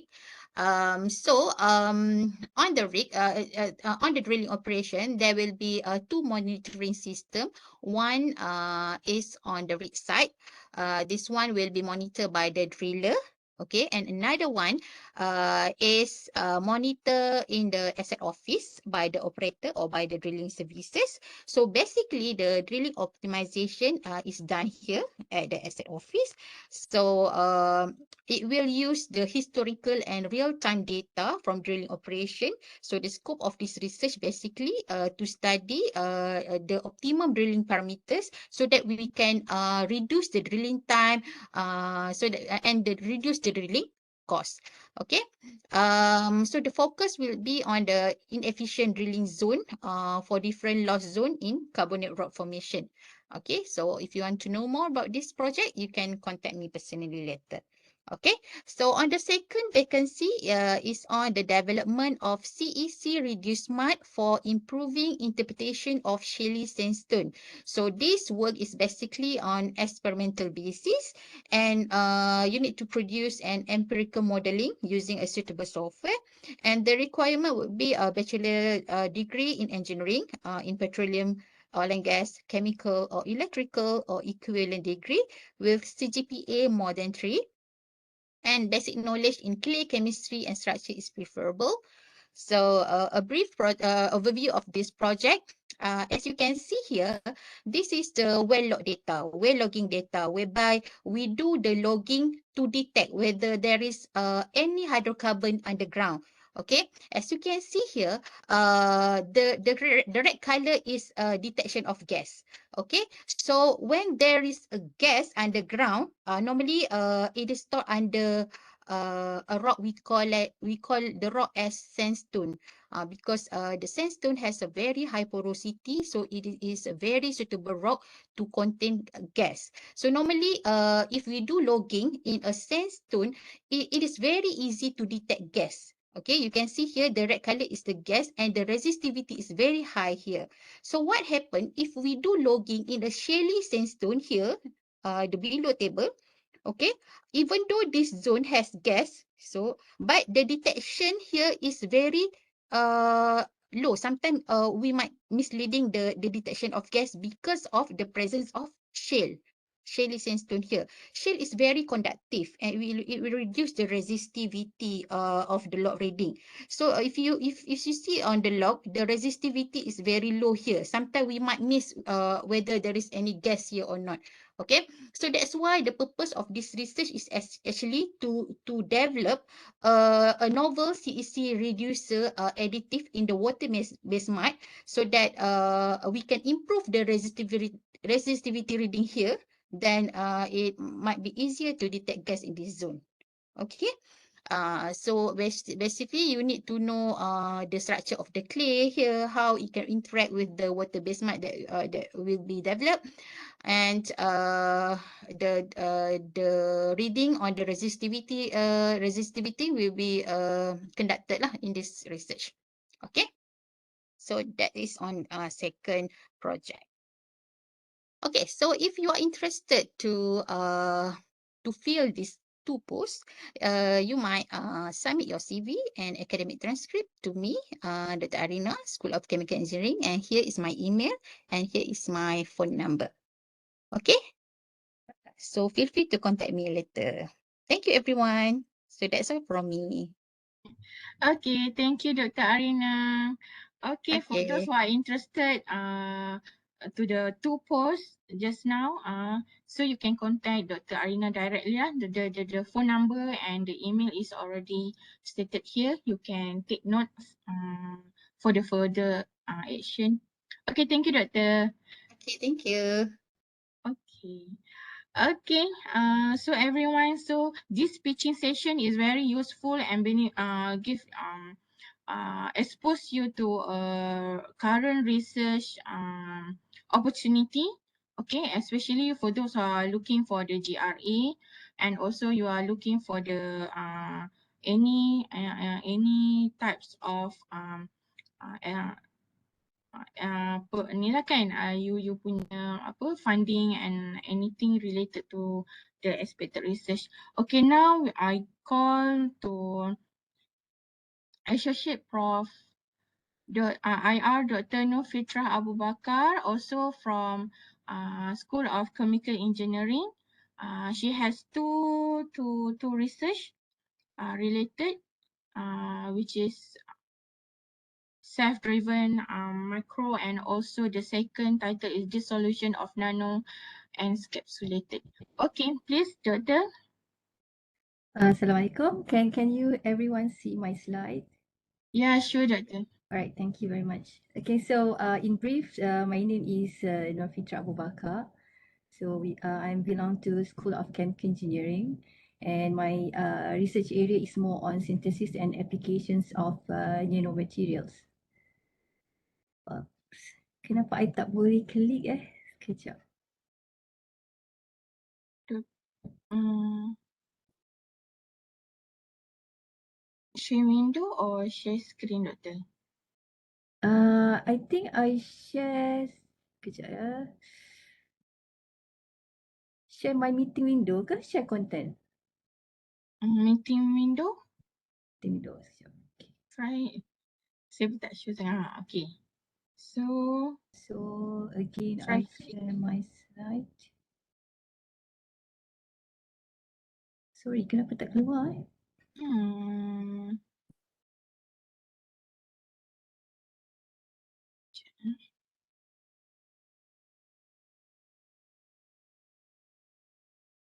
Doktor klik share screen. Share screen. Kejap, saya stop sharing dulu. Dia macam hang lah. Okay, mungkin Kejap, I think I kena Let's start. stop video ke? Mungkin lah. Tutup video dulu. Masalahnya dia freeze my screen sekarang. Line kot rasanya kan. Okay. Terus dulu share screen tu. Tak boleh lah. I think I kena pass over to other presenter dulu boleh?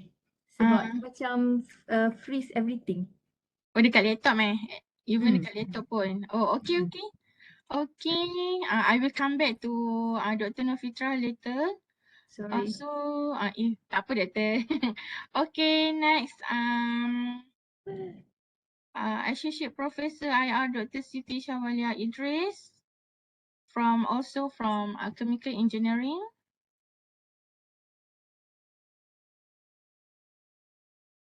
Oh, dia tak, Dr. Fitra tak boleh close lagi Itulah. Dia Dr. Fitra live meeting dulu lah. Boleh tak? Live meeting dulu. I tak boleh tekan apa-apa. Ni Dah tak. boleh dah. Okay. Okay, Doktor, I will call you back Okay, now Dr. Siti okay, Dr. Siti, sir.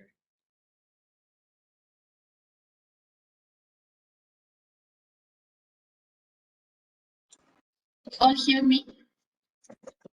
Tak je lah, tak Syawal. Boleh Boleh. Okay, you now all boleh. hear me? Clear. Clear.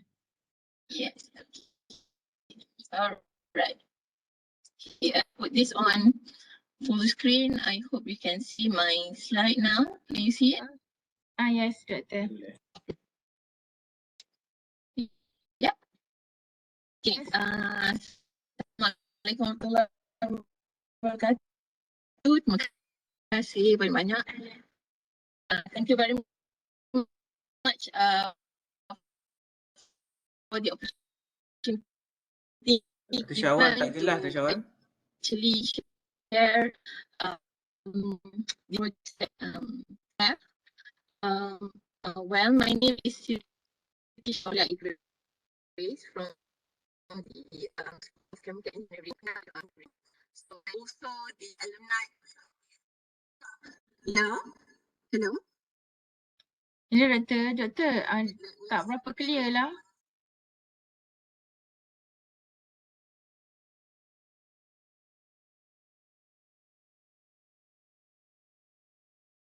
Doktor tak boleh dengar suara.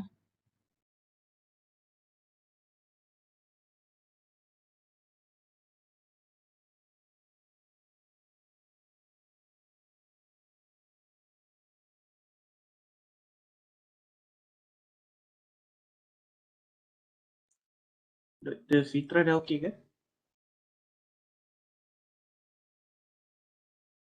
Dr. Fitra? Belum lagi.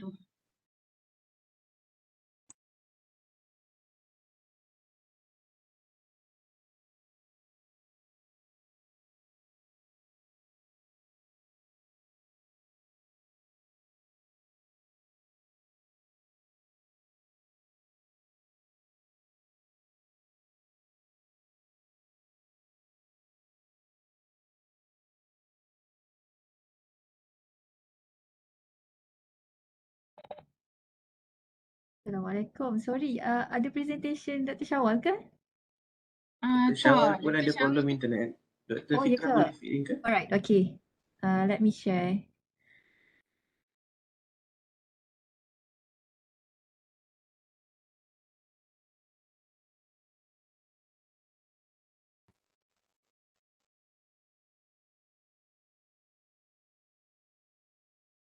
Sekejap ya.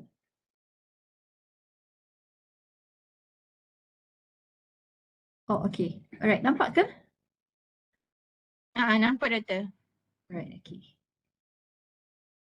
Okay, so just a brief background about myself. So I was graduated from UKM during my undergrad, and then I continued to UTM, also from local university, and then I continue my PhD from Tokyo University of Agriculture and Technology, and I continue my postdoc for my other research. Okay, so basically if you Google my profile research from Google Scholar, then you can see some keywords here. That is mainly related to particle engineering and synthesis of nanomaterial. Oops. Kalau tekan next, dia tak keluar lah.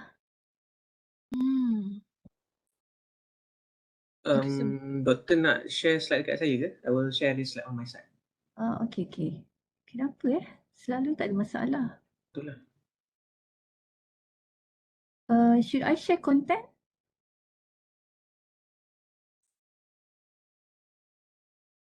Sebab sekarang saya tak pakai, saya pakai fixed line, bukan Wi-Fi. Tadi Wi-Fi.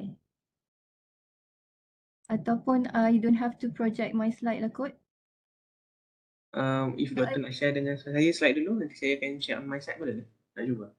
Ya ke? Sebab dia ada video, takut you punya Oh, okay, tak tak boleh. boleh view. Kalau macam ni okey tak? Nampak tak? No, tak nampak. Doktor klik share screen Doktor. Tadi share screen ke?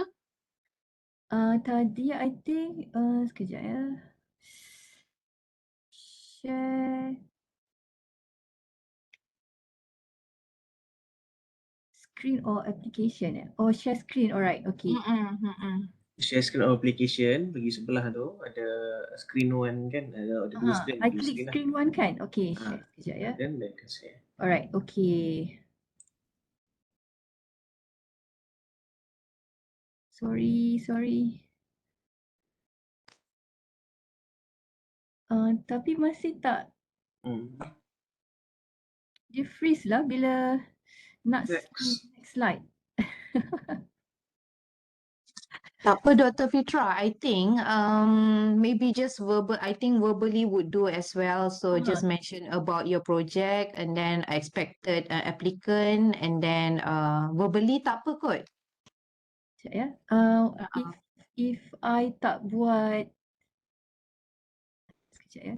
One last try. Kalau I tak project my slide boleh tak? Macam ni nampak tak?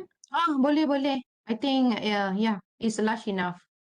Oh, okay. Alright. So actually, there's a video here just to explain on the self-driven these particles or micro or nanomotor particles. And currently, we are working for degradation of microplastics in water. So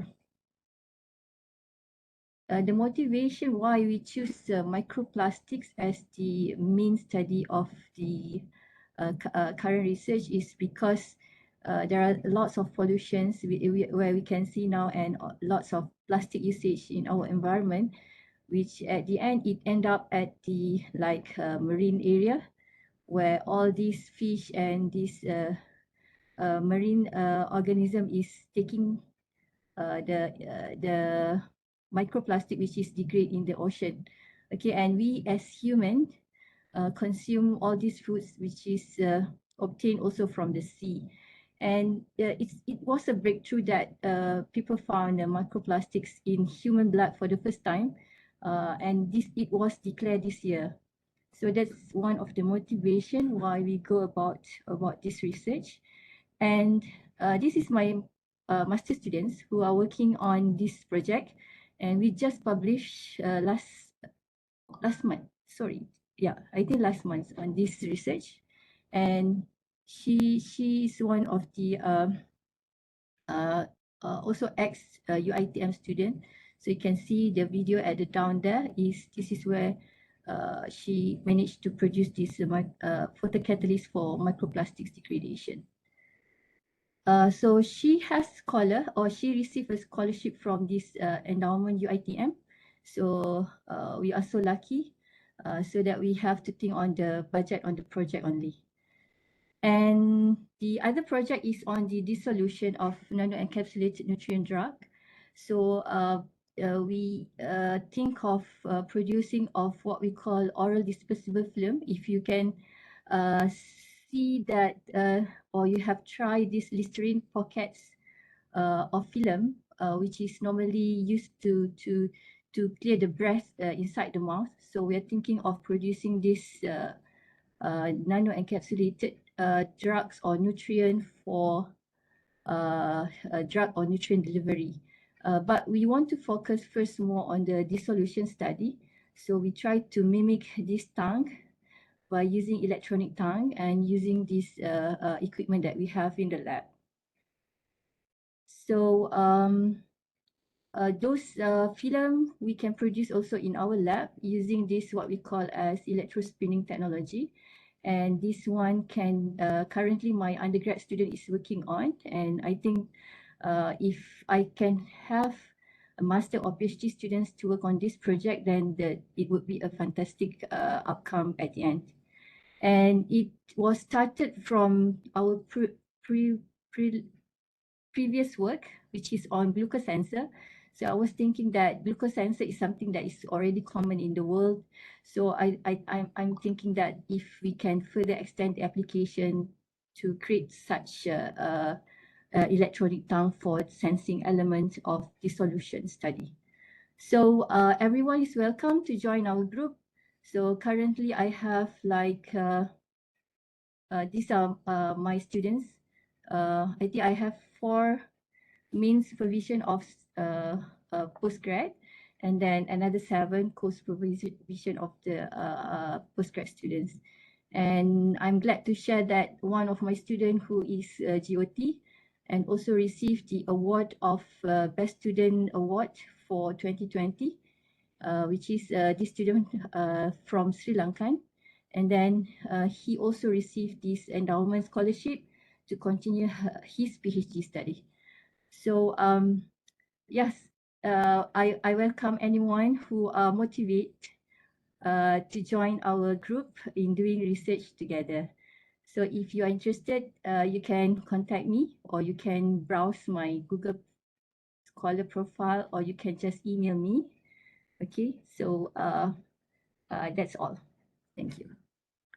Okay, thank you, Dr. Nofitra, for the brief explanation on your research. Okay, next, we call come back to come back, come back to Associate Professor IR Dr. Siti Shawalia Idris. Okay, Doctor. Can you hear me now? Yeah, very clear. Alhamdulillah. Okay, Doctor. Okay, it's always trouble when we have online meeting. Okay, Assalamualaikum warahmatullahi.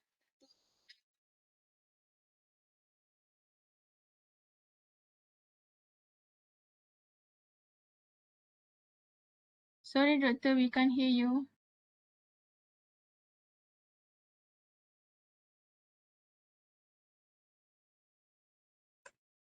Tak dengar pula suara.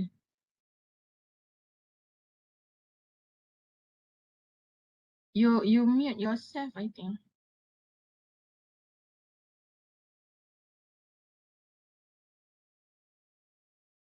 Hello, Ya, Doktor. dengar? Dengar? Doktor tak payah buka video kata. Cuba doktor tak buka video. Alah, awak nak tengok muka kan? Alah. Okay, Doktor.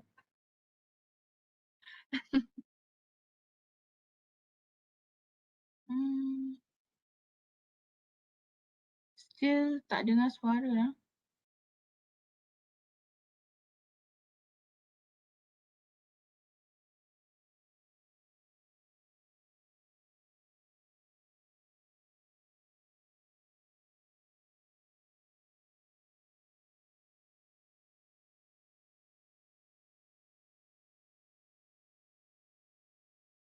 Hari ni was unlucky day ke for us?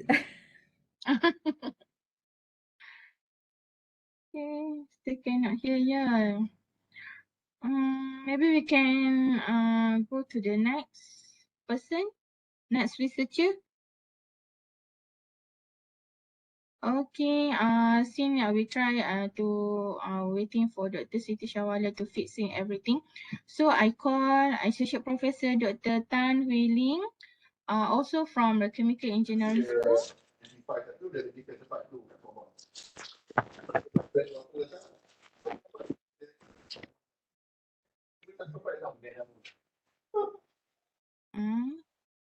Dr. Tan, Okay, Dr. Tan. Tasha Alur Rahman, can you just mute your microphone, please? Dr. Midah boleh tolong mute kan ke? Tak boleh sebab saya bukan host. Sekejap. Sheila is still here? Sekejap siapa Tasha Alur Rahman. Oh, Okay, okay. naik ke atas sekali. Okay. Okay, thank you. Okay, Dr. Tan. Hi everyone. Boleh dengar ke? Boleh kan. Very clear. Boleh nampak skrin ke? Yes, very clear. Okay.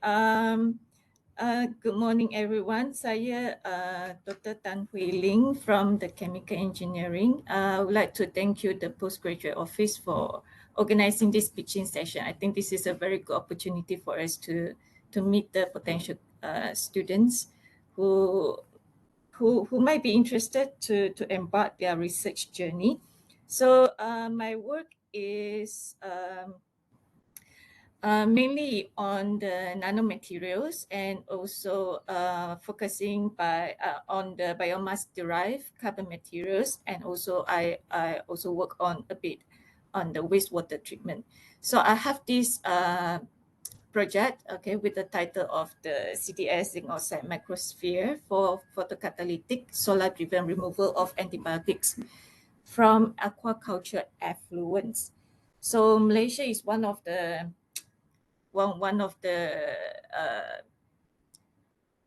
producer of the aquaculture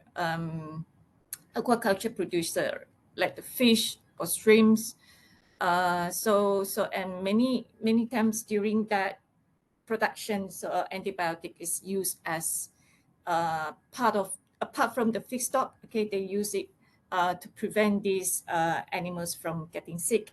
But most of the time, this is not necessary, and it causes this antibiotic resistance. And this is one of the big problems declared by WHO.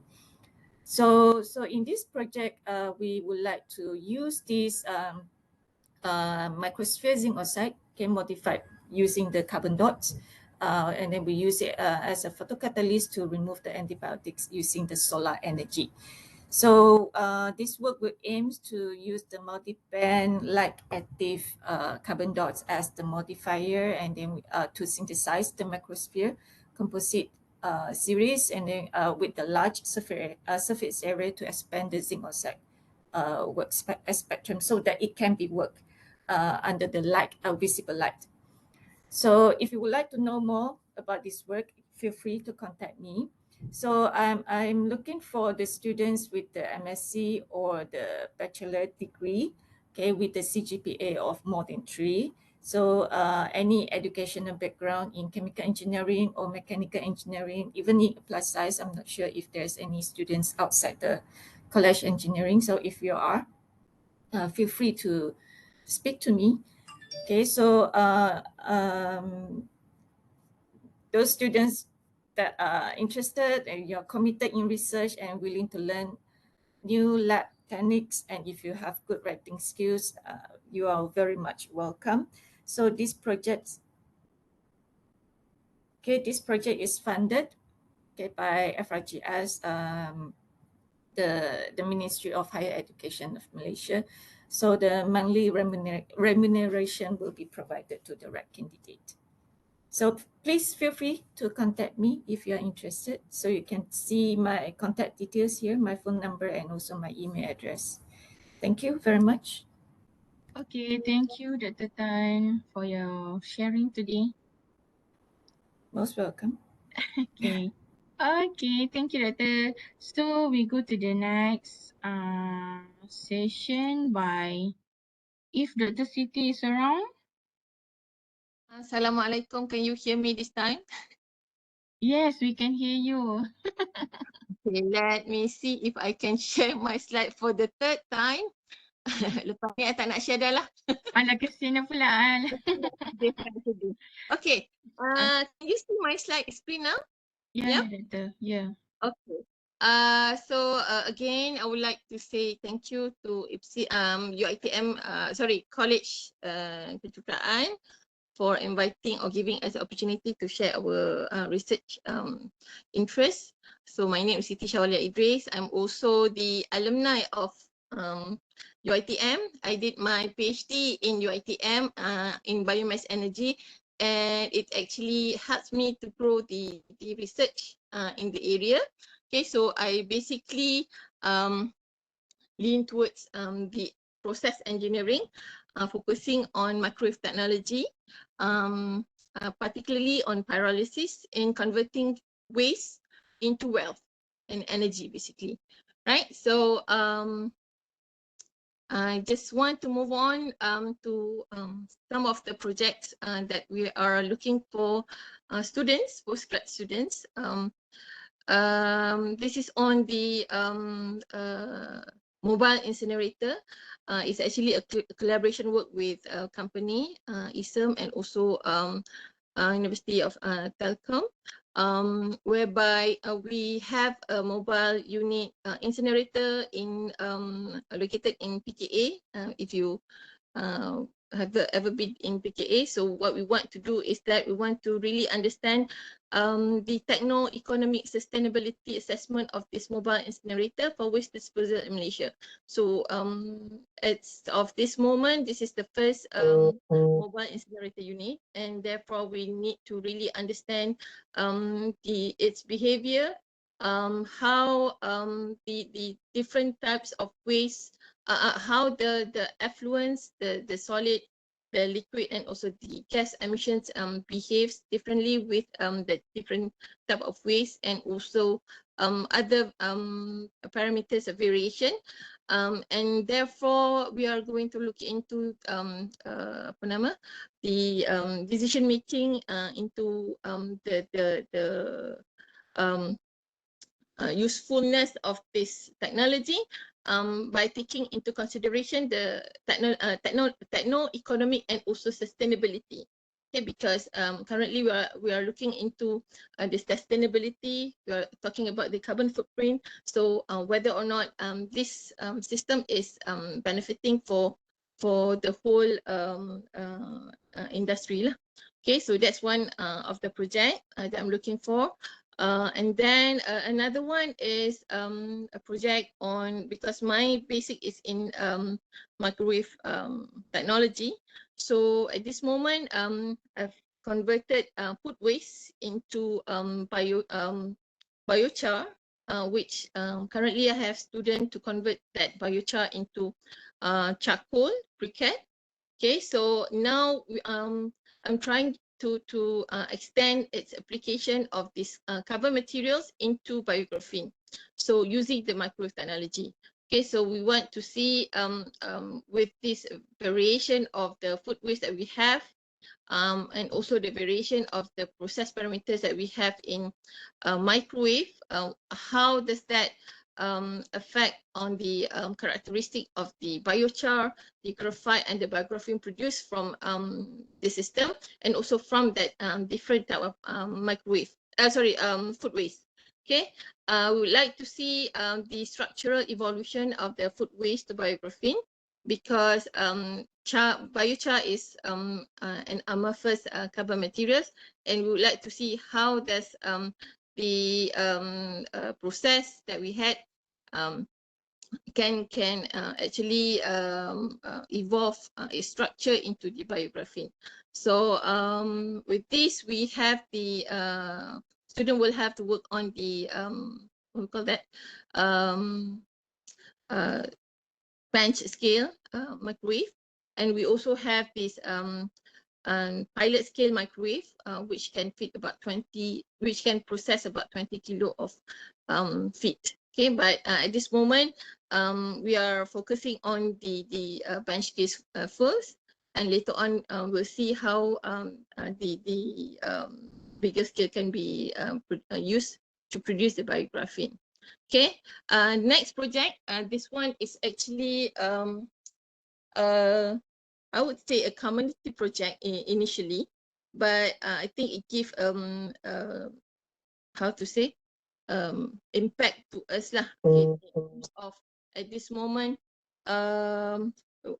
this masjid from Penang, they approached my partner, my counterpart in UiTM Pulau Pinang, saying that they are looking for alternative method to dispose Al-Quran. At this moment, they use incinerator, but they are looking for alternative method to dispose it in order to reduce the emission to the environment.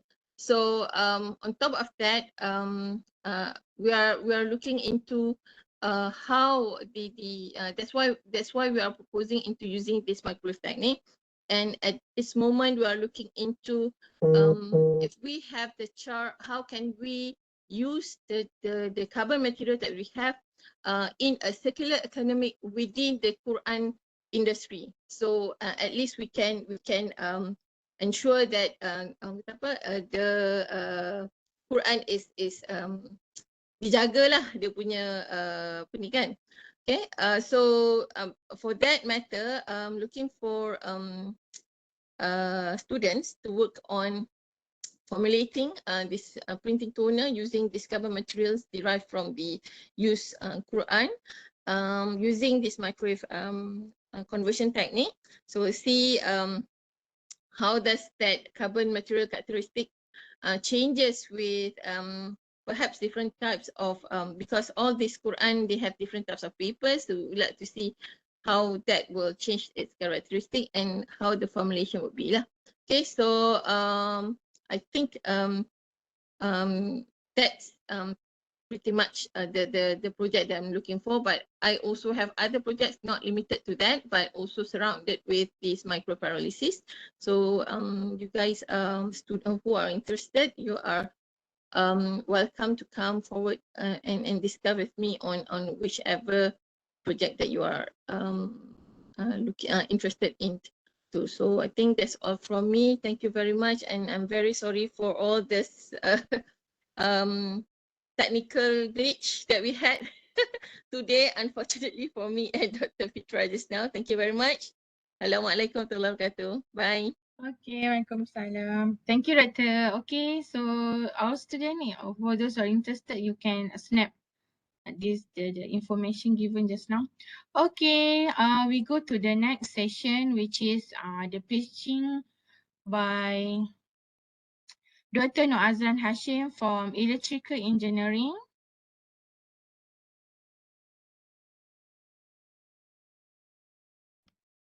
Assalamualaikum. Okay. Waalaikumsalam. Boleh, Doktor? Ya, saya share slide. Boleh?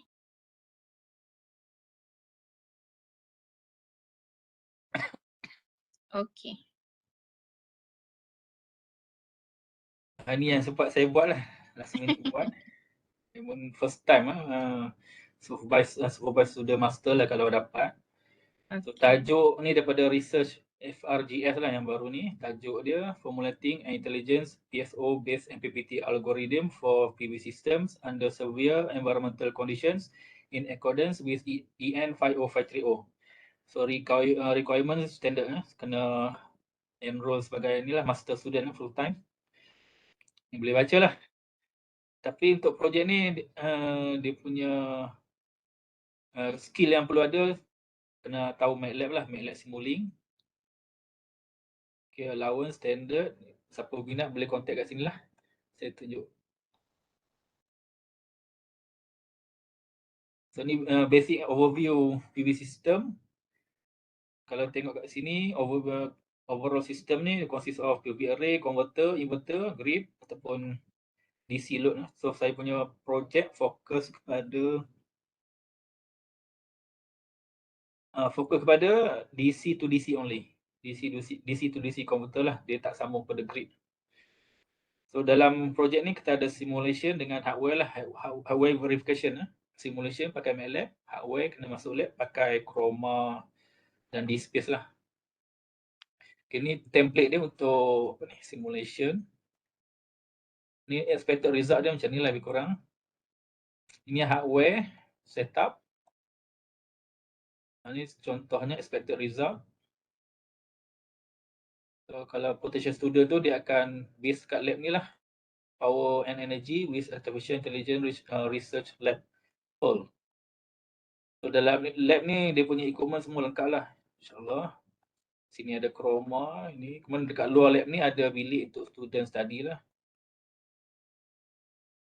Okay, sedikit info pasal projek ni.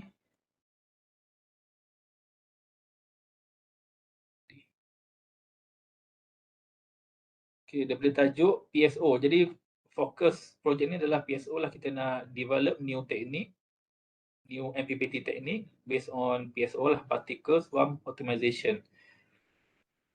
Okay, kemudian kita nak test performance PSO ni kepada accordance to ni lah EN 50530 ni standard lah untuk test efficiency of MPPT. So setakat ni tak ada orang buat lagi lah yang menggunakan EN 50530 standard ni.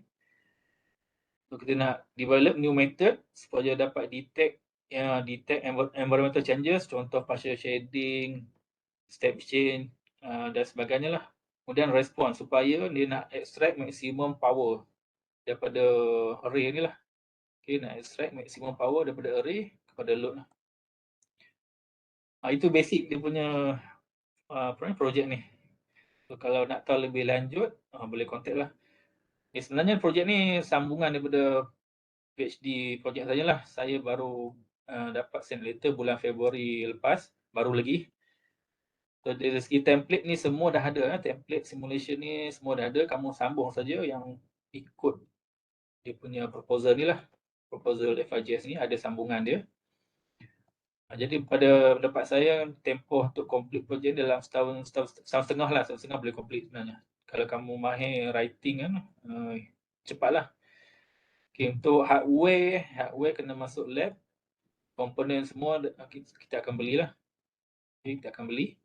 Kemudian kena, yang susah sikit kat sini nak study Chroma ni. Chroma simulator ni. Okay, alat ni untuk simulate PV system tu lah, PV array tu. So ini barulah masa saya buat PhD, buat kat UTM. Dia pakai PV array simulator, alat yang berlainan lah. So kena study sikit lah macam mana nak guna alat ni. Kemudian kena design converter sikit lah, kena bukan design, kena solder, kena develop DC-DC converter tu lah. Itu je basic overview projek ni. Kalau ada apa-apa boleh contact lah kat sini. Okay, terima kasih. Itu je yang sempat saya prepare.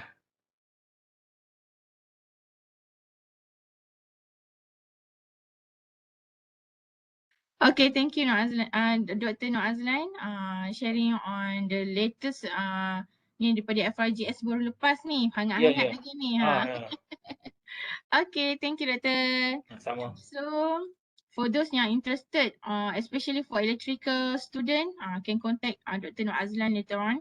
So now I call Associate Professor Technologist Dr. Mahanija Mat Kamal, also from Electrical Engineering.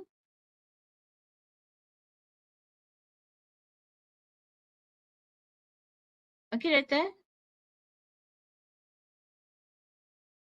Okay, thank you, Dr. Siti Hamidah. Tak apa, take your time. Okay, can you see my slide? Yes, very clear. And also my voice?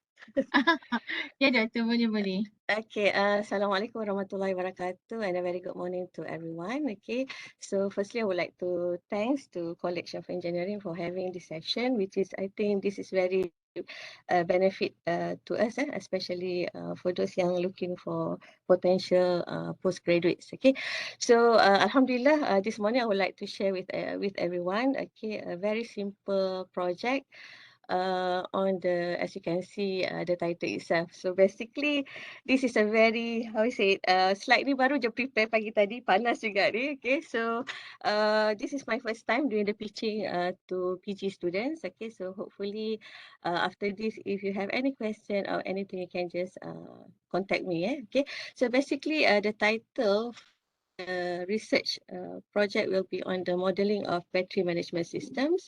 Why we choose a battery management system? Because of the current situation and also the characteristic of the battery itself.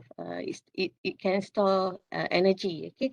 And therefore, we would like to further doing deep research on the battery management system because in Malaysia, in terms of the researcher is quite limited. Okay, so basically, as you can see here, okay, the title itself is on the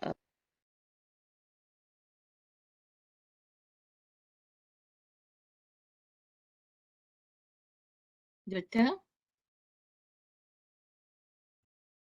Doctor, we can't hear you.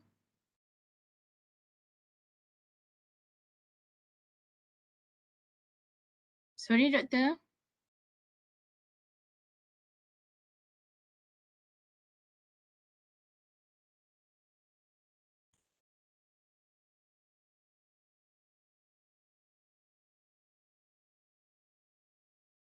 Doctor?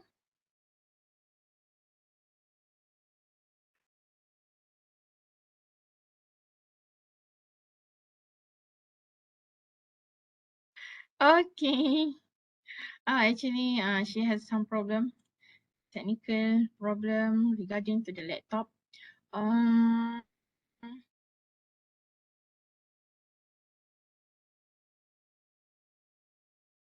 Dr. Hamida, do we have other yes, we pictures? have another one. One researcher.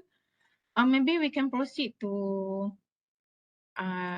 next session by Associate Professor Dr. Al Hassan Salami Tijani from Mechanical Engineering. Tapi tak boleh lah dia hang the screen from Boleh overrule tak Hello, Assalamualaikum. Waalaikumsalam. Dr. Sheila, maybe you can leftkan Dr. Mahanija dulu. Do you mean I should present Yes, or? Dr. Al Hassan, wait for a while. Okay. Wait for a while because we try to manage Dr. Mahanija Okay. slide. The the screen is still under Dr. Mahanija. I see. Dr. Sheila boleh leftkan dia ke tak?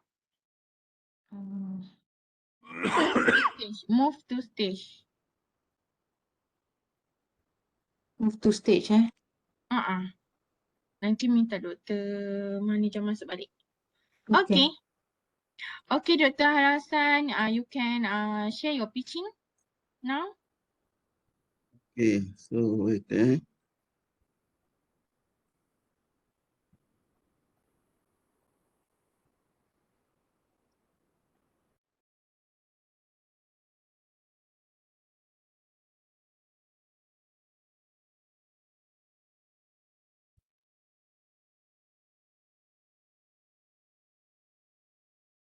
Dr. Al Hassan, are you here?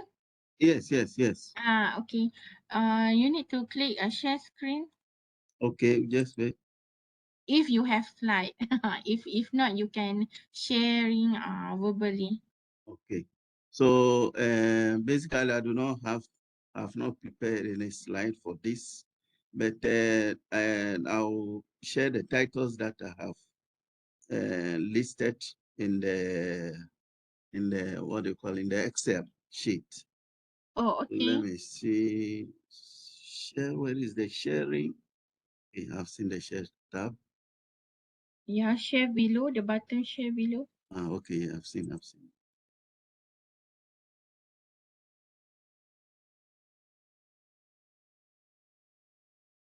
Okay. You can see. So let's see, where is the Excel? I open now. And this, can you see? Yes, I can see. Okay, so Assalamu alaikum warahmatullahi ta'ala wabarakatuh, and good morning to everyone in this platform. So thank you for inviting me to share my research topics and then the potential opportunities available for students. Okay, so as you can see, the slide, the number 13, so it is about electronic cooling, convection heat transfer characteristics of multiple heat sink with variable overlap configuration. So this particular title or topic is related to electronic cooling. We all know that these days there is now all the electronic gadgets are moving towards micro electronic systems.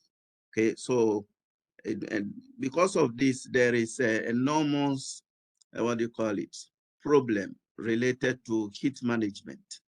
So because of this, some of the electronic gadgets, they tend to reduce their lifespan. In some extreme cases, the electronic gadgets get damaged because of overheating. Okay, so we are now embarking on thermal energy management of these electronic gadgets, such as, let's say, computer systems, so power electronic systems. It could also be converters and so on. Okay, so the objective of this particular study is to design a heat sink. So a heat sink is a device that absorbs all the thermal energy surrounding the electronic system. And by way of this, it cools it down. It increases the lifespan of the electronic system. So by transferring or dissipating the heat to the surrounding. Okay, but because of the limitation imposed on the space, because if you have a very small electronic system, how do you manage that? So we are coming out with an innovative heat sink that has a variable overlap heat sink. Okay, so these students, my previous FYP students has already started some preliminary research on this, and I would like to give it out to either a master or PhD student to go in details about the convective heat transfer characteristics, conduction, radiation, terms. We'll be looking into all these things. Okay, so currently I'm looking for a research grant for this particular topic. Okay, so I have not been able to get any research grant until now, but I'm hoping that in the near future, I'll get some research grant and then I can use to support the students. Okay, then the next topic is about assessment of technological and economic potential of floating solar PV panels. So in water bodies of Malaysia Peninsula. So we all know that these days, because of the global warming effect, so we are having a very what do you call it, bad situation in terms of pollution, energy consumption. Conventional energy consumption is having a negative effect on the environment. So most people now are moving towards a more renewable energy technology. And solar PV happens to be one of them. But the challenges faced by solar PV is space also. Okay, not only space, but then also the surrounding area.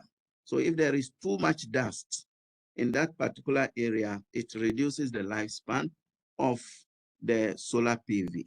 So now research are moving towards floating solar systems.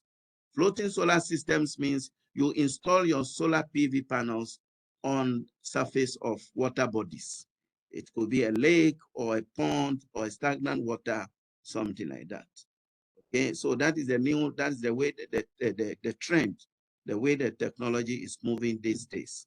And Alhamdulillah, Malaysia has enormous water bodies surrounding the country.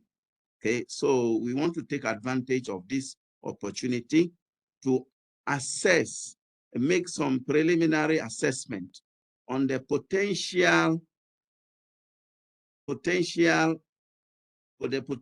of installing floating solar system in the water bodies of Malaysia Peninsula. Okay, so we need to first of all assess the area, okay, that will be available for installing the PV. How much energy can we get? What will be the the investment? Okay, the return on investment. All this economic analysis, we have to do that. Okay, so then we will see what are the potentials available, the opportunities that are available in terms of installing this particular solar PV on the floating waters. Okay, so, and again, like I've said, this project also, we are trying to solicit for fund for it. Okay, so we have not been able to be successful until now. But again, I'm hoping in the near future, I will be able to get some money for any student to kick this project start. Okay, and then the last one is on hydrogen technology. Okay, so hydrogen technology now is also a renewable energy system where there is no emission, there is no any side effect or waste which is dissipated to the surrounding. So this particular topic, the student need to investigate the effect of bubble evolution. So in PEM electrolysis or alkaline electrolysis during the operation of the system, so bubbles are formed. And these bubbles, when they coagulate or they form on the surface of the electrode, they try to reduce the efficiency of the PM electrolyzer or of the electrolysis process. So we want to see the effect of the bubble dynamics, how the bubbles, okay, evolve and how they depart from the electrode surface. And what are the main parameters that influence the bubble formation and how we can reduce this bubble formation or their departure quickly from the electrode surface so that at any particular point in time, the electrode surface will be free of bubble formation or let's say a bubble attachment. At least the bubble development on the surface of the electrodes should be minimal, okay, so that this is going to increase the amount of hydrogen which is collected at the electrodes. Okay, so and the student basically this particular the last research is only simulation mode. Okay, there is no experimental until now. So the student will only to have a background on MATLAB. So we are going to do some numerical simulation and then probably validate it with experimental data from the literature. Okay, so I think that is it from me and over to you in the, so I think I finished my discussion. Thanks very much. Okay, thank you, Dr. Alasan. Maybe our student can try to find your details later on if they are interested. Okay, thank you, Doctor. All right, So, thank you. so the last pitching, I come back to our Associate Professor, Technologist, Dr. Mahanija to continue. Okay. Sekejap saya buka share slide. Okay, thank you, Doctor. Can everyone hear me? Doctor boleh dengar? Yeah, very clear. Dr. Harasan, can stop sharing the screen? Okay. Okay, thank you.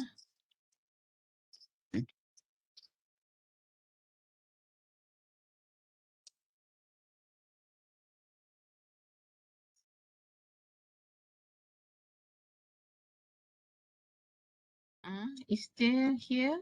Wait.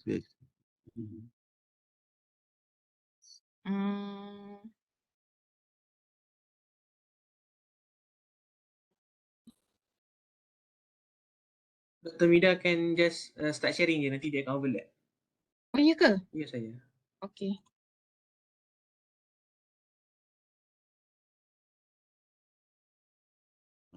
Okay, so I think you stop sharing now. Ada auto. Okay, auto. Is it okay now? Okay, Dr. Hassan, thank you. Right. Dr. Manija, you can. Okay, Yes. okay, Saya again. sebab view dia dah berbeza kan, jadi saya macam confused sikit. Okay, Okay, tak apa. Okay, again, Assalamualaikum warahmatullahi wabarakatuh. Very good morning. So I just straight away do my pitching to everyone. Okay, so basically this is the title of potential research that you're gonna do with me, inshallah. Okay, the modeling of BMS. So as I already mentioned earlier, why we choose the battery management system, because of um, there is a potential doing this kind of research element. Okay, and basically why we choose the battery management system in order to support the national and also the United Nation agendas, especially on the SDGs, as well as under the RMK 12, okay, di mana the government also encourage the citizens towards the sustainability. So that's why we choose this kind of topic to be our research area. So the problem with the battery, as you can see in my slide, basically there's a lot of possibilities with the system itself, okay, in terms of overcurrent, over voltage, charging and also discharging, okay. And at the same time, there's a lack of methods in studying or analyzing or monitoring the battery behavior, okay. Therefore, we cannot come up with a right solution or monitoring system in order to propose what is the best technique to solve that kind of problem at that time. So the third one is basically for this research we're going to do mostly on the modeling part, because the title is also is about modeling. So of course you need to do the model. And currently a standard model on the BMS system is lacking. There is no standard BMS as far as I already browsed through. So that's why we hope we can come up with a standard battery management system in order for other researchers to do their further research on the BMS. So and finally, it's about the lithium. So the lithium battery, or LiFePO4, this is the chemical name for lithium battery. So basically why we choose the lithium battery, because lithium battery nowadays is the most how you say is the common battery used in, especially for electric car and also autonomous vehicle. So basically this research is focusing on the autonomous vehicle or electric vehicle, okay.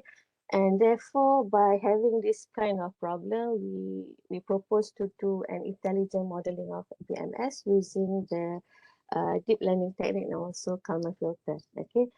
And hopefully by the end of this research, we will come up with a standard modeling of BMS that everyone later on can refer to. And for your information, this is a little bit on the battery management system. And when we are talking about battery management system, all types of operation is dealing under the BMS, such as communication, temperature, in terms of charging and discharging, and therefore we need to monitor the health of the battery itself. Okay, that's why in the red circle, okay, so basically we are dealing with that one first, okay, to come up with the right appropriate modeling of PMS. And for your information, the location of this research will take place in item research lab, which is located in School of Electrical Engineering level 4, okay, block 4. So if you are interested to know more details about this research, you can contact me by having my email or my handphone. Okay, for the requirement for the PG, expected requirement as previous researchers share with you. So basically, we pointed more than 3, and then you have the you are interested to do the research, willing to learn and so forth. Okay, that's it from me, Dr. Siti Hamidah.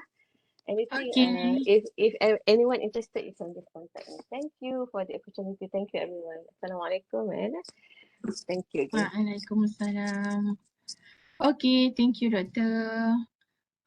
Okay, actually we already finish teaching session. We already complete almost 13 research opportunity from our researcher in College of Engineering, covered chemical, electrical and also mechanical. Unfortunately, we can't reach to the civil engineering field. By the way, we will keep inform you or keep disseminate information regarding to the latest project as soon as possible. Okay, now can we have one picture together, one should picture together before we actually we have another one last session, which is sharing regarding to financial assistance to all our students, but before that, it's better we take a picture together first. Can everyone open your camera? Turn on your camera.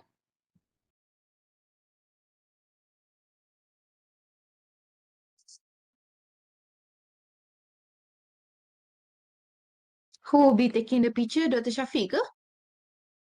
Boleh. Alright. Okay, maybe I give you another minute je untuk open up the Yeah. videos. We invite student also to open up videos.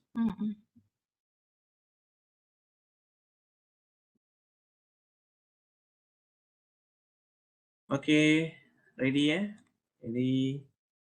1, 2, 3. Okay, one more time. Ready. 1, 2, 3. Okay, freestyle. Ready. 1, 2, 3. Okay, thank you everyone. Okay. Okay. Special thank you to all lecturer which is sharing the pitching today. And also thank you to all participants, especially for potential student, final year semester student, come from the various field in our college. So now I'm going to share about the financial assistance. Okay.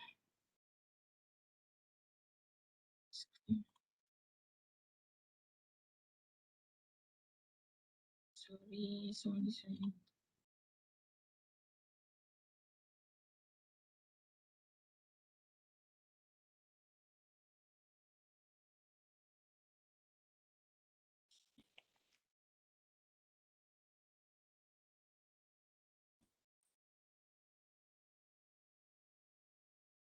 Okay tak?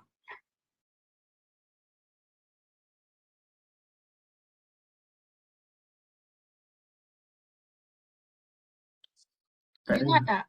Tak dengar. Tak Ida share dengar. audio? Share audio. Masa share tu kat atas tu ada share audio.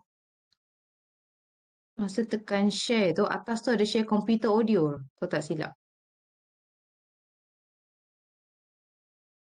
Tick on share computer audio. Masa Share computer audio betul? okey dah. Try. Nak dengar tak? Belum lagi Thank you, Dr. Sheila and Dr. Shafiq from College of Okay, dah. for inviting me to this session. So I am Dr. Siti Mazwana Shamsuddin, Head of Graduate Studies, Academic Development, Resources and Students of IPSIS. So for your information, IPSIS is the Center of Postgraduate Studies who is responsible for the implementation and management of overall postgraduate administration in UiTM. So without further ado, I'm going to give a brief introduction on the financial assistance which benefited to all postgraduate studies or postgraduate students in UiTM. So for your information, besides care and financial assistance, there are other benefits or there are other assistance such as skill development throughout seminars online and offline, students' activities through UiTM postgraduate societies, cooperation with Tun Abdul Razak Library in organizing seminars related to research skills, online database, and resource management skill. Okay, so let me share my slides.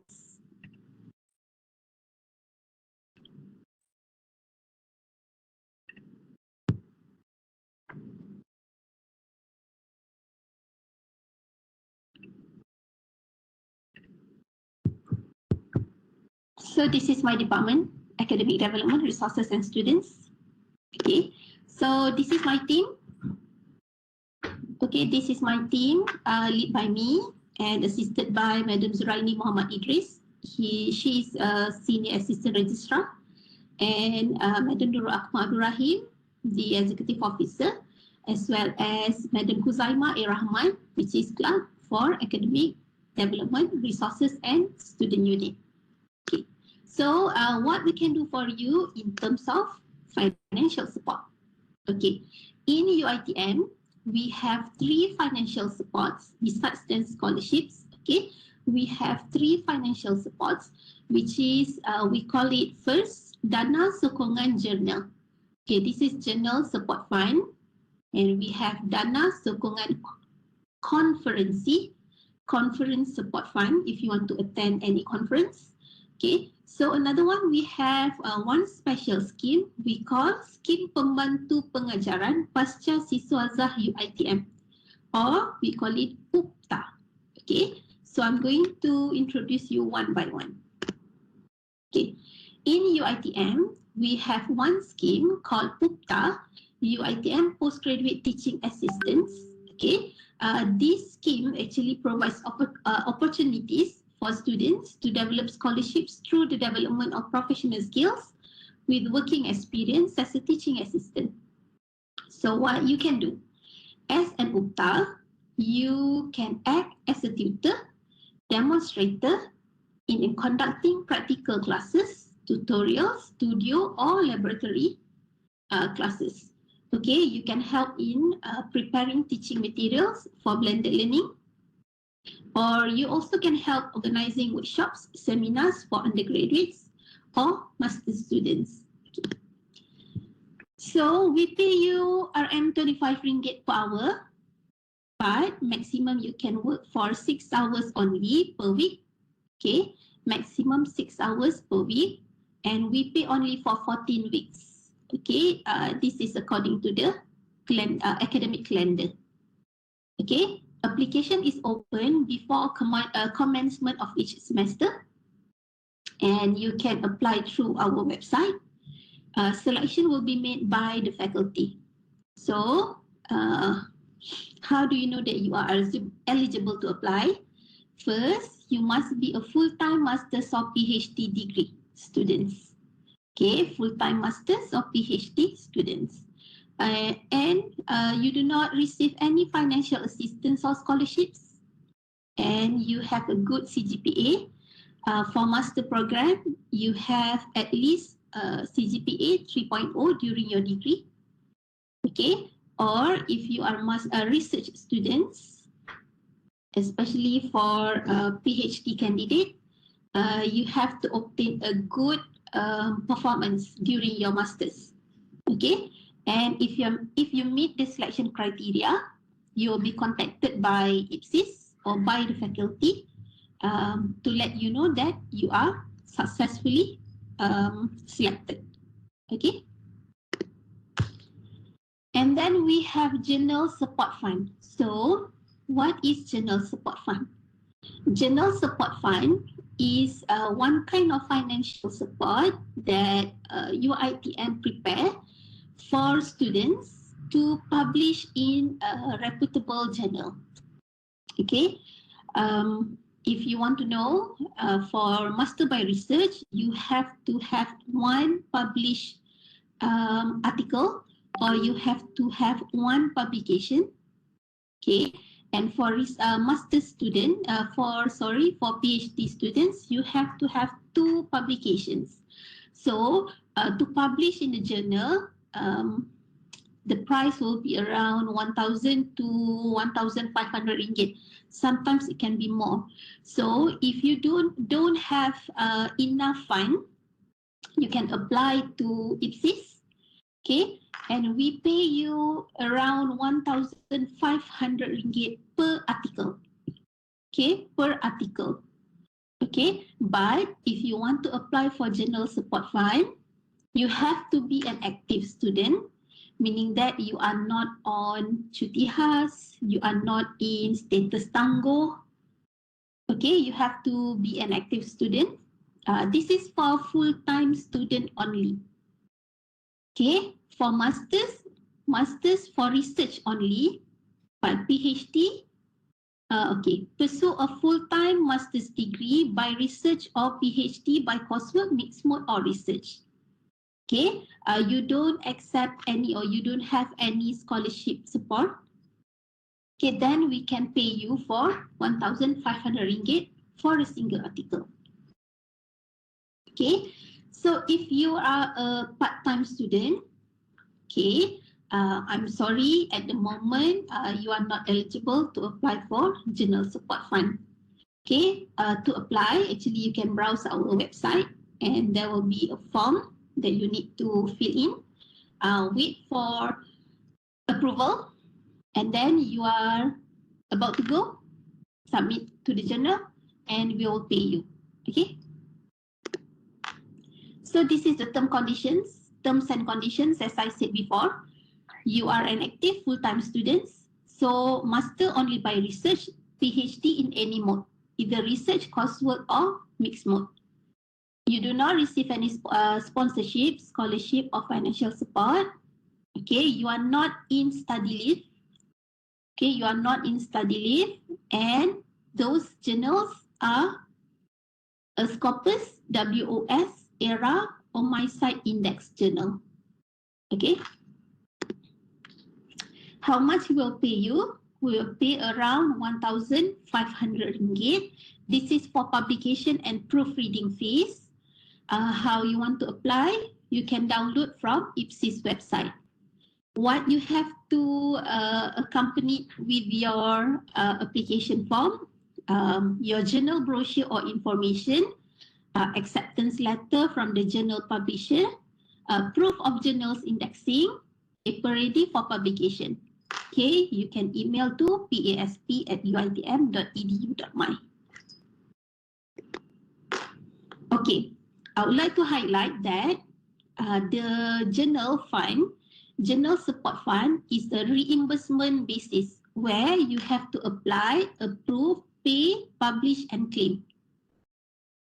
Okay, but sometimes students publish first.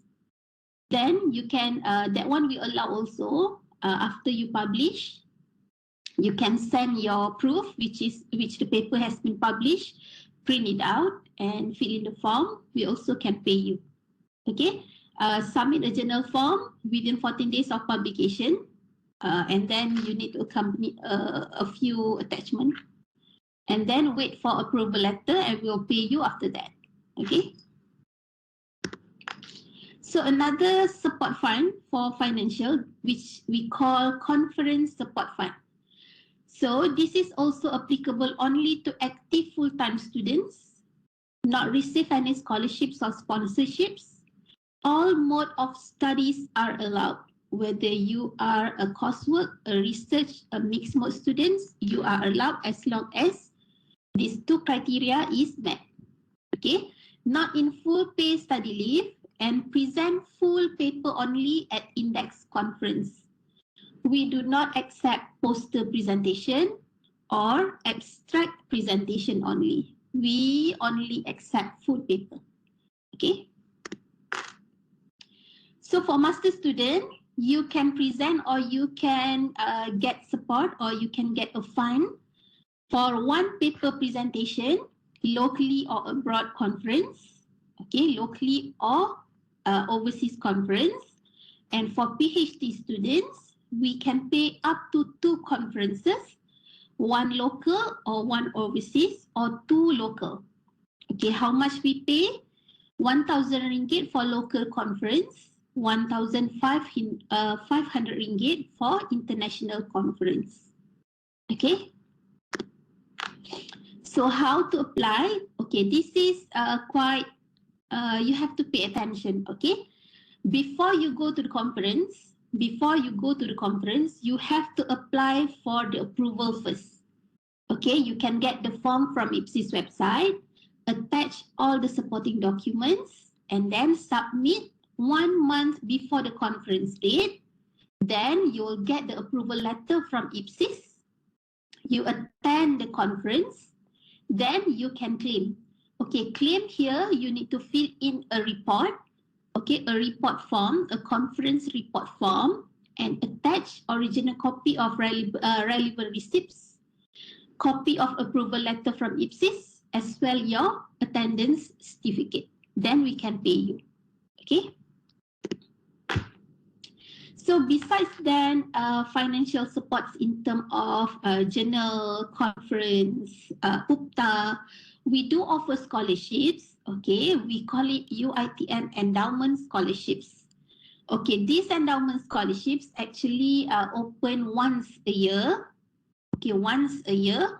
For master students, you can apply maximum on your second semester. Okay, maximum on your second semester. And for PhD students, maximum on your third semester. Okay. And besides then that sponsorship, we do have graduate research assistants, GRA. For GRA, you can contact Research Management Center, where they offer you a list of research available for you to take. Each research have one grant. Okay, so you can attach to the supervisor and they will pay for your study. Okay, we also have my master and my PhD. These two assistance, financial assistance offered by the government of Malaysia.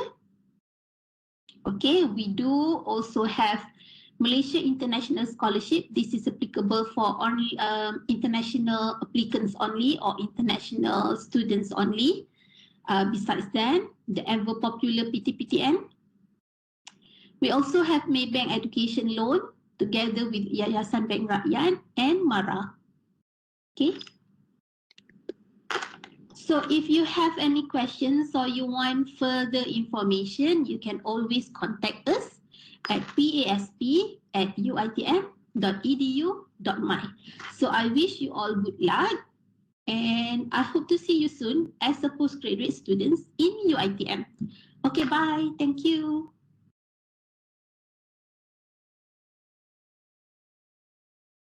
Okay, we already end the program. Okay, just now there is the explanation from representative from IPSIS, Dr. And also it very benefits to all potential students to know the potential way to get the funding in terms of the allocation for the journal and conference. So we close this session. I think we can close this session, right? No Q&A question so far. Okay. So thank you everyone for your time and commitment together with PG Office, College of Engineering. So before that, so that we close this program with the recite Surah Al-As and also Tasbih Kifarah. Thank you everyone for joining us today. Have a nice day. Thank you, Dr. Siti Amida. Thank you Bye-bye. everyone for joining us. If there are any questions, just get back to us. Ada raise hand? Tak ada. Okay, tak ada. Bye-bye kot. Bye-bye. All right. Okay, thank you. Okay, thank you everyone. Have a nice day.